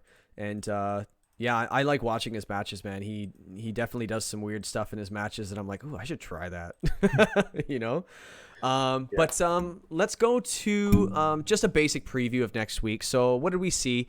Kind of a recap in a sense of transactions. We saw a couple of trades this week. Which usually we don't see many at all, but we had 2 this week, which has been cool. Cascade Illusions traded Sapphires, Salamence, Sableye in the A tier for Porygon Z in the A tier. We talked about that a little bit earlier. Both teams got better. But the one we didn't touch on was Vitor, Sao Paulo Excadrilles, traded away his his Wartortle for Xatu. I think it was the other way around. I believe he got Wartortle for. Vitor had Wartortle. Oh, okay. Oh, you're right. Yep. Yeah, I wrote it wrong here. Apparently, Wartortle's in the Xatu tier. Yeah. I wasn't gonna say anything. I was. It's hilarious. And Kyogre made another move as well, grabbing the Wartortle as well for his Xatu. Both weren't really getting used on their team. I think Xatu saw a match but didn't play. I could be wrong. It might have seen a game, but it didn't do a whole lot that match. So I think both of them acquired what they wanted. Very low risk trade. Could be high reward. We'll have to see. Right. But a couple of free agent moves as well. I'll start off with the best one of the week. I ended up grabbing Gothitelle. Such a great Pokemon. Best Pokemon in the entire league. Wait. Like, hands down. Drop Mimikyu. You know what I mean? I don't know why anybody would ever want to drop it. Somebody It seems please. like you want to say something. Somebody please clip like the first 3 podcasts and everything Jay said about Gothitelle. That's all. Oh, that was Evil Jay. He didn't know what he was talking about. That was evil Gothitelle. That was the lack of Gothitelle in my life. It was withdrawal. So it wasn't me, man. It wasn't me. I don't act like that. No, I'm good now. For all who don't know, Gothitelle was actually on my draft list and got picked right before I grabbed it. So that's one thing. Yeah,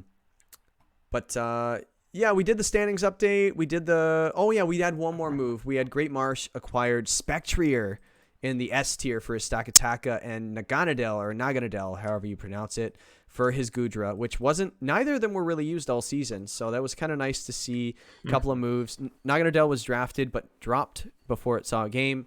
So it's going to be nice to see those absolute monsters. Well, and we talked a lot about Great Marsh and how one of the things I think has attributed to him struggling out of the gate is hard Trick Room and like basically no fast mode, so people have been able to like they know what he's bringing, and I think the addition of a Spectrier and Naganadel, I think gives him a pretty scary fast mode as well on top of it. I think Spectrier especially. I think Stakataka he didn't find room for it because Mega Slowbro kind of did everything Stakataka would do. Not everything obviously, but it was bulky Trick Room. And bulky Trick Room setter, with body press and things like that. Obviously, Stakataka gets the ability to max and everything, but yeah, it was kind of a redundancy on his team. And I think Spectrier gives his team new life, and I think I actually think these 2 moves by Great Marsh could be what propel him back into the playoff picture. Exactly what he needs is just what the doctor ordered for his team, just to throw a cliche at you, which I usually like to do. Very, very, very cool moves. I think that everyone that made a move this week is either getting a piece that they're missing or is just looking for some sort of game changer on their roster, and I think we could see it. Could be a small piece, could be a large piece, but only time can tell. But let's get into let's not talk about all the previews. Everybody knows who's playing and stuff like that. We'll only talk about the significant ones, which I'll leave up to you, Jay. Yeah, so I think we're looking at we decided we weren't really going to go break down every single match, but we wanted to look at a couple of fun matchups we see coming up. One obviously is Octo versus Vitor, Spider Phantom Troop versus Sao Paulo Excadrills.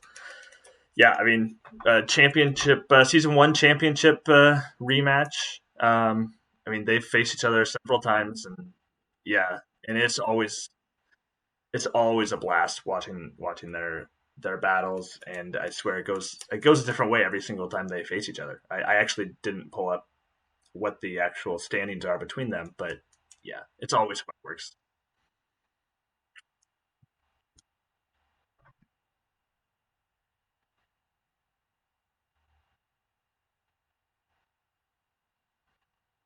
Yeah. No, yeah, I agree. So yeah, that one's gonna be a fun one to watch. Another one is the Battle of Texas, or Houston, Texas, more specifically. Space City PC versus Texas Land Sharks. Always fun when two friends go up against each other. These 2 guys are they're always helping each other out, and they won't be able to do that this week because they're facing each other. And I think both of them have very good rosters and very good teams. And I could see this one going, 3 games and back and forth all game.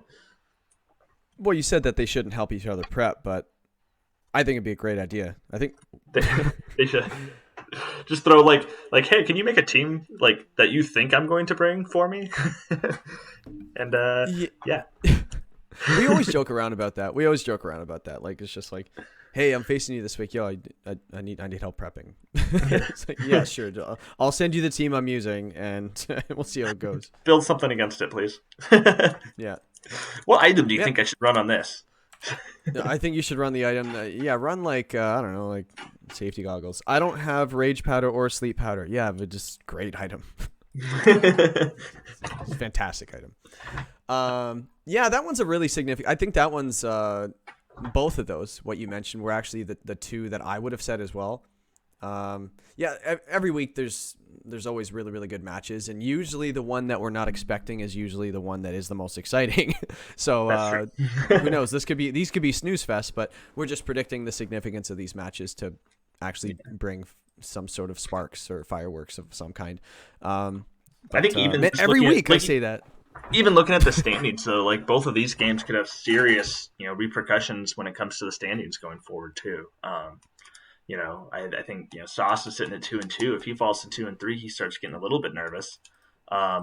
If Sauce wins, then that puts him up in the playoff spot. Handily. I mean, space drops a little bit. I mean, he's still fine, but he drops from his number 1 seed, I imagine. And same thing with Vitor and Octo. Both of them sitting at the top right now.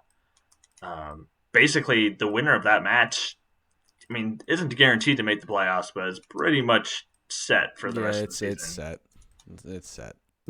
Whoever wins that, if it's not already set. If it's not already, that's true. Yes, that's fair. It's you mentioned the Sauce in space, like how they're it's crazy between first place and I think Sauce is what 8th or something right now. Sauce is 8th right now. Yeah. They're literally they'll have the same record next week if one beats the other.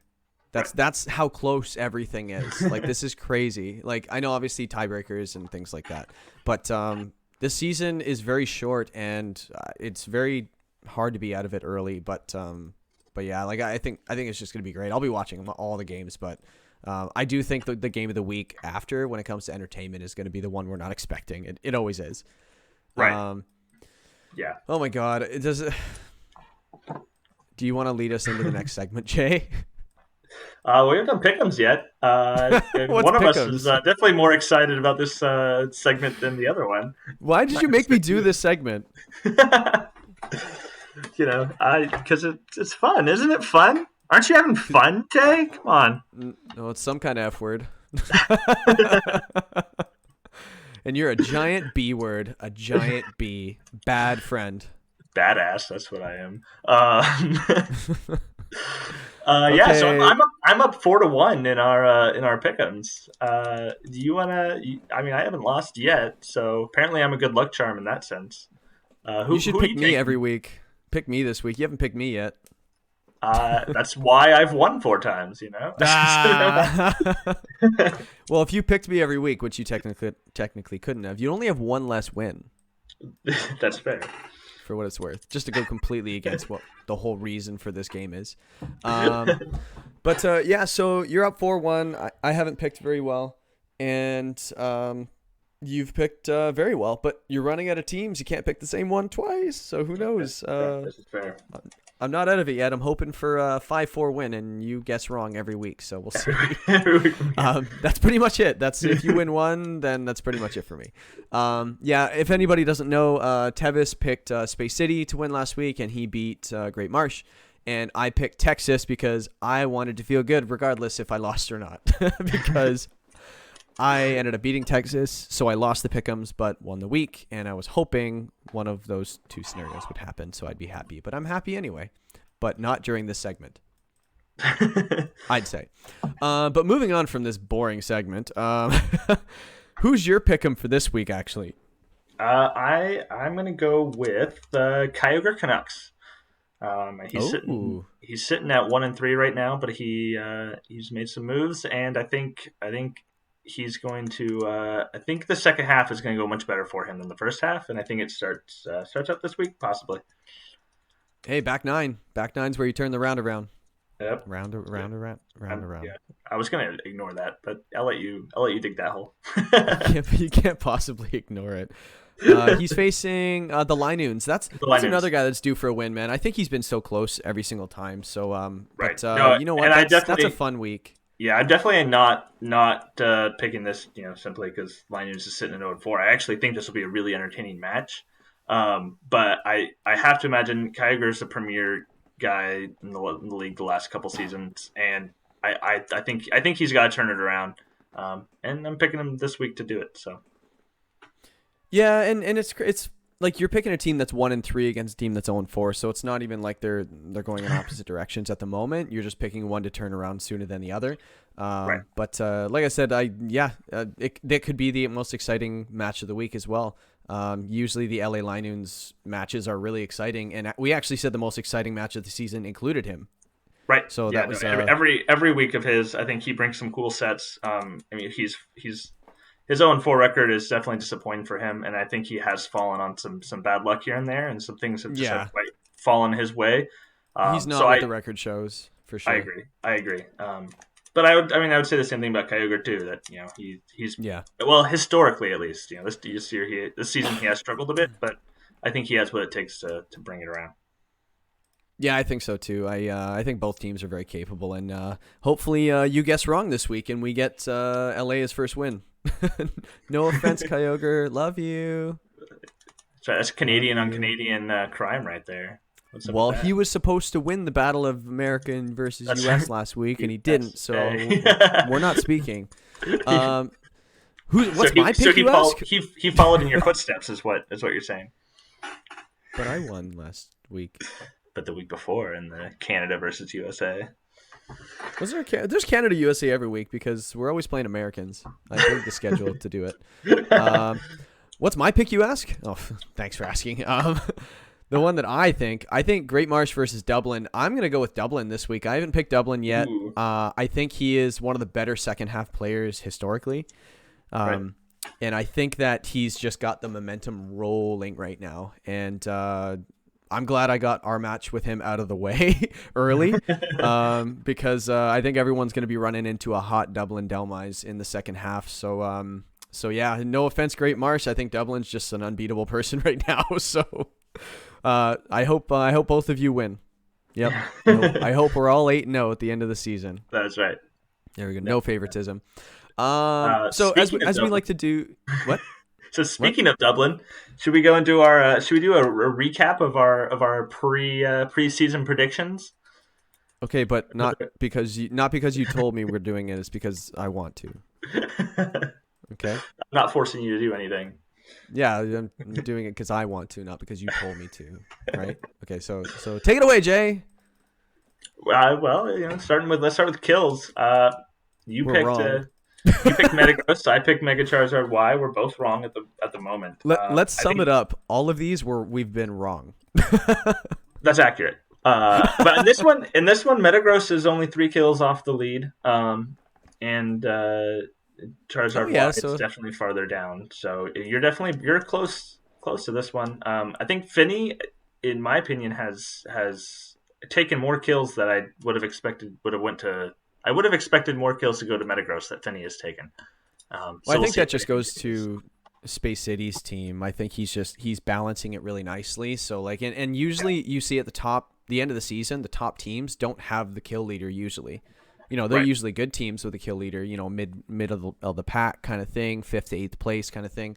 When you mix it up, I feel like you're hard to predict. You have a lot of options. You're hard to prep against, right? So I think Metagross is just a very, very tough thing to face on your opponent's team when you're facing it. So if he doesn't lean on it, it's kind of hard to adjust, right? So so I wouldn't be surprised if he wasn't the kill leader, but I also wouldn't be surprised if he just brought it every week and just wrecked everything. I agree with that. So yeah, Mega Charizard wise, not getting a bunch of kills right now, but that could change. Not leading the league in deaths is Gothitelle, one of the best Pokemon in the league. I think it will though. Now that it found a new home, I think it could definitely pick up the pace on that and Well, I'm not facing you anymore, so I'm not gonna get 4-0'd, very often. So we'll see. I don't think Mega Charizard Y is near the top of the deaths leaderboard because he has not been brought every week. Whimsicott may be close because it's been brought a lot. Not as much as I was thinking it would be. Support moves. I was just checking on the deaths too, and Whimsicott's only died twice, so yeah, definitely nowhere near the top. Well, you got to bring it to have it die. That's fair. People are not bringing what we're telling them to bring. Come on, people, get with the program. Yeah, you're supposed to listen to the podcast, do what we say, and then everyone's happy. And when I say everyone, I mean me and Jay. Right. Yes. Support moves. Indeed's up there, but I think who's the leader right now? I think it's Oranguru, isn't it? Sableye is actually Sableye. the leader.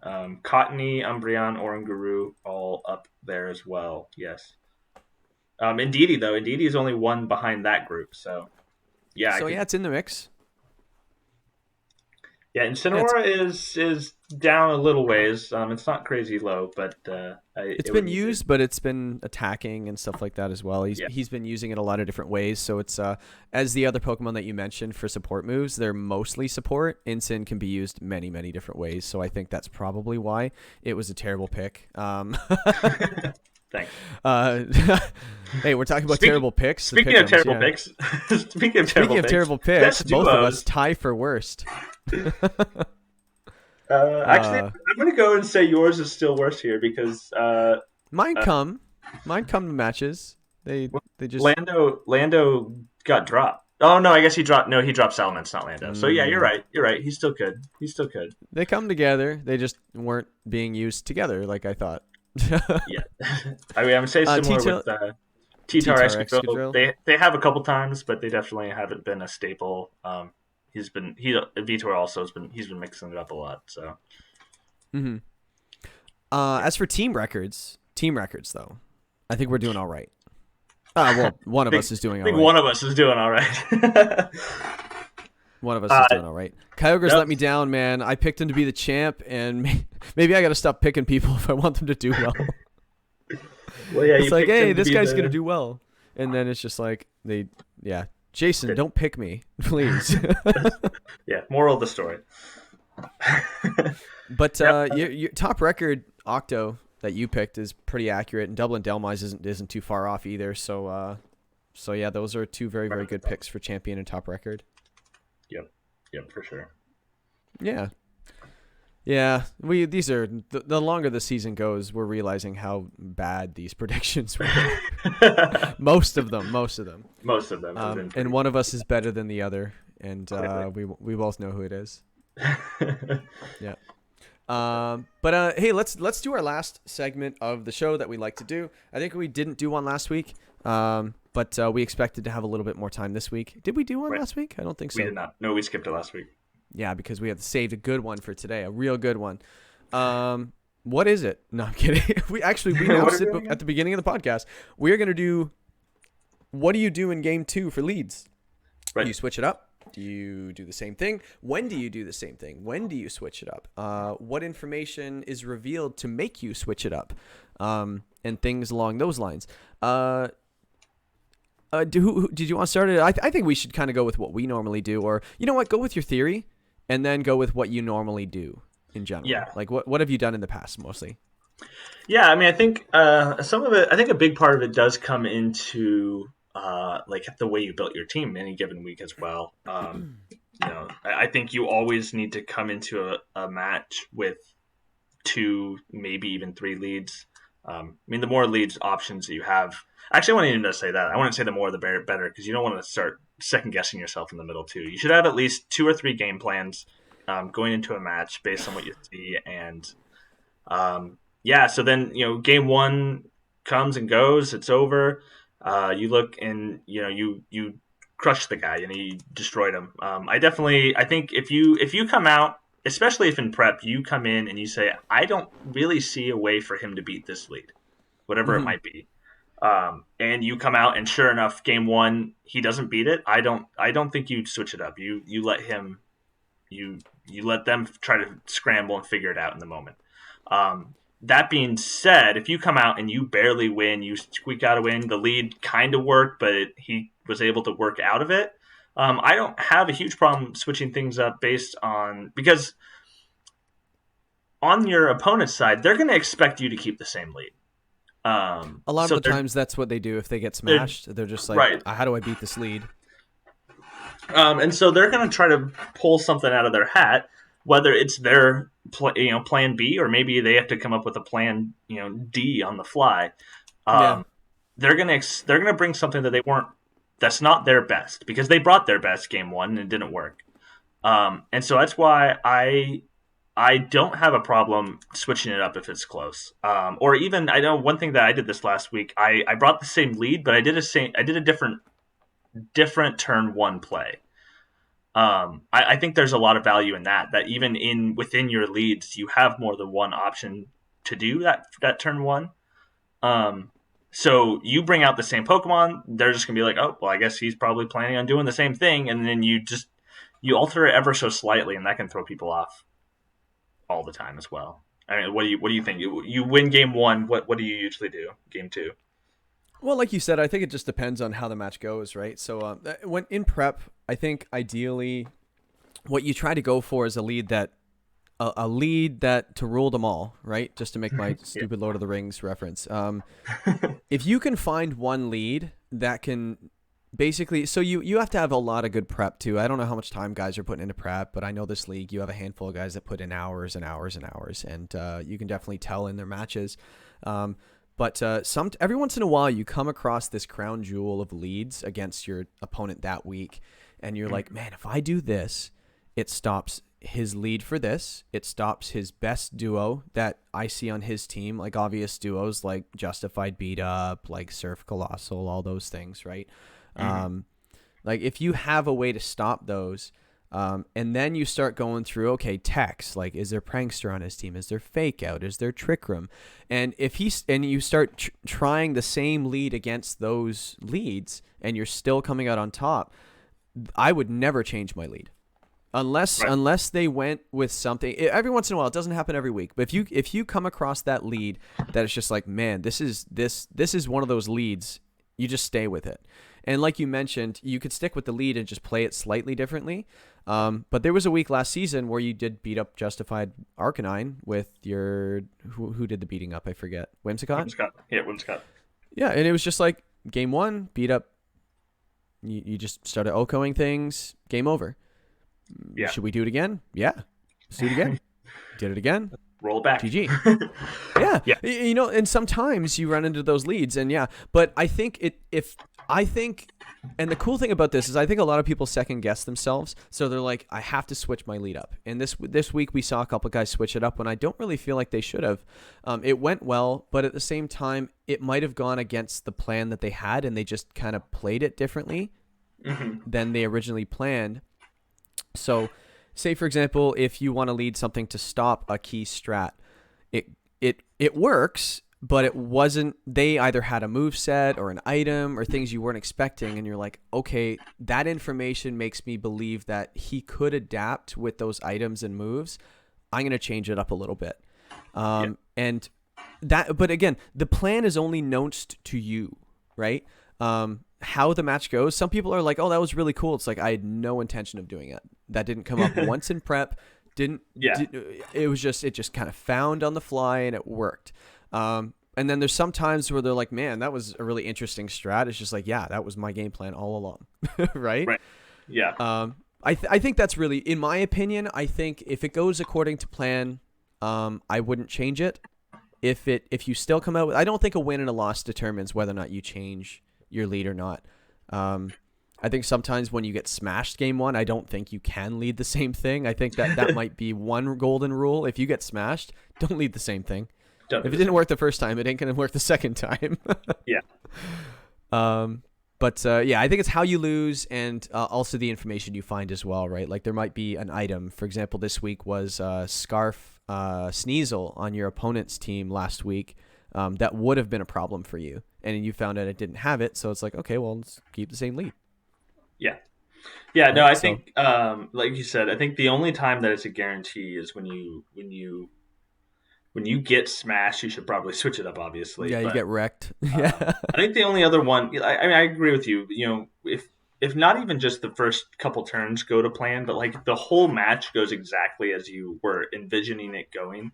Um, you know, in prep, like you mentioned last season, you know, it was like I don't think he has anything to stop beat up Arcanine with safety goggles, um, and sure enough, he didn't. And like, yeah, it was like that's exactly how I drew this up, and I'm just gonna keep going at it. But yeah, Yep. I think anytime the match is close, I think you should always. I mean, you know, I've heard guys say things like, "Well, you won, you shouldn't change at all." You're like, yeah, but you really had to play out of that. Yeah. Or you know, the game went 12 turns. I don't think the leads are the reason that he won that. No. And so I think in those situations, especially when the game is a little bit longer game and there's a lot of, you know, there were several switches, there was a lot of timely protects or something, you know, Hmm. in games like that, you're like, wow, I barely won that. I need to find something that could possibly set me up better. And maybe there isn't. Maybe it's like, well, I'm going to try that again, but again, maybe the turn one will go a little bit differently. Um, and then again, on the losing side, if something, you know, just doesn't quite fall right, you're like, oh man, if he didn't protect that turn, I could have eked out the win there. Yep. Maybe I stick with the same lead and just play better. Sometimes that's just the Or answer. hacks as well. That's another one. Like if you get hacked out, say for example you miss a really key 95% accurate move. Like for Yeah. example in the season 1 championship, Octo double missed a snarl turn 1 of the championship, and you know what he did game 2? He went right back to it. He's like, I'm not Yeah. going to miss it again. Yeah, I'm not missing that again. Exactly. And Yep. that's another one of those head games too. Like you lost, you're like, I bet he's going to lead the same thing because he won with it, but he only won with it because of, you know, like the hacks in that particular situation. If I hit those snarls, I think I win. And so Yep. I'm going to come at it again, and I think that's how that game 2 went as well. He hit the snarls game 2 and then went a lot better. It went according to plan, yeah. Well, actually, near the end, I think Vitor doesn't want to remember this match, but yeah, I think it was a really close match. It didn't lead to his win. I don't think the lead was. I think it was a good lead, but I just think that when you have two really, really good players facing each other, sometimes you just gotta. Yeah, it's more mind games than anything. I compare it to poker. It's just like, okay, well, do you want to play the hand that you have, or do you want to play the hand you want him to think you have? Right. Things like that. It's like he thinks I'm going to protect, I'm not going to, or ally switch is there, I'm not going to do it, or am I? Or things like that. There's no way he thinks I'm going to ally switch twice in a row, and you do it. Meanwhile, somebody else might predict you doing it twice in a row because you're you, or something along those lines. So I think there's a mental game involved as well. So, but I think in conclusion, that was a lot of information from the two of us. I think in the end, It was also not a lot of non-information from the two of us. yeah, it was really personal preference as well. But I do believe that what I can say for sure is whether or not you win or lose game 1 is not alone a reason why you should change your lead. Right. I think that's fair. And a lot of people think they need to or don't, and it's just like clockwork. It's like, I lost, switch it up. I won, don't change it. You know, things like that. That's really predictable. Yeah. Some people can better players go watch your footage from your matches and stuff like that, and they try to pick up on that stuff and pick up tendencies and things like that. So there's scouting reports, guys. This league's getting serious. No, I think unpredictability is huge, and Huge. I think huge. I had to throw it in there. I knew you would. No, so like, because that's another thing. If you're like, hey, this guy keeps winning, and every time he wins, he switches it up. You're like, so is he gonna switch it up again? I mean, and being able all of a sudden pulling out, you know, week 7, you're like, nope, I didn't switch it up. I felt good about this lead this time, and they expect you to change something. And I think just always keeping your opponents, you know, guessing is so huge in don't say it in draft league. It's a case-by-case basis. I think there's so much information being given every turn, every game, every week, right? Whether or not you play them or they play their own matches, right? And you're just learning from their history and stuff like that. I feel like every match is case by case, you know, like it's like, hey, why didn't you do this? Well, it's like, well, that it changed everything because he has an item that I can't Oko anymore. It was revealed last game or something. Or like if Akaberry was procced and your main strat is to max flare it, well, I can't do that anymore because now he has the one item in prep that was a problem for me. So if it doesn't have that item, you YOLO, right? Like things like that. Or mental herb is a big deal. It's like, do I fake out the trick room user, or do I fake it out, or do I need even to bring that, you know, or abilities being brought, you know, things like that. Like some Pokemon have many abilities that are very good. Arcanine's one of them. It's got 3 really good ones. Right.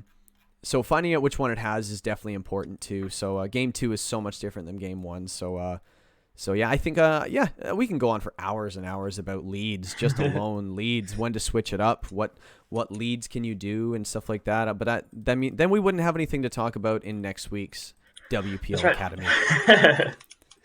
And we're gonna forget what we wanted to talk about. But yeah, that was a fun one. That's we had no notes. We had a time how we wanted to go with it. Like, hey, let's only spend this much time on this, and we definitely exceeded that. So yes, accurate. So which is pretty much what we always do. The one note we had, we just completely ignored it. But yeah, that was fun. That was a long one. Thanks for guys that stuck around. I think everybody, good luck in the back half. Teams that are pushing for a playoff spot, season's not over. Teams that are at the top, don't get complacent. You could easily fall off that high horse. So I'd just be careful. Everybody's great. Everybody is loved by us. And outro stuff. Yes. Clean Jay, outro. now Jay, sing the outro. Sing the song. I told you I would never do that with my current salary. All right, guys. Thanks for tuning in. See you week 5. See you, Jay. Pokemon League, #1 draft league you could ever see.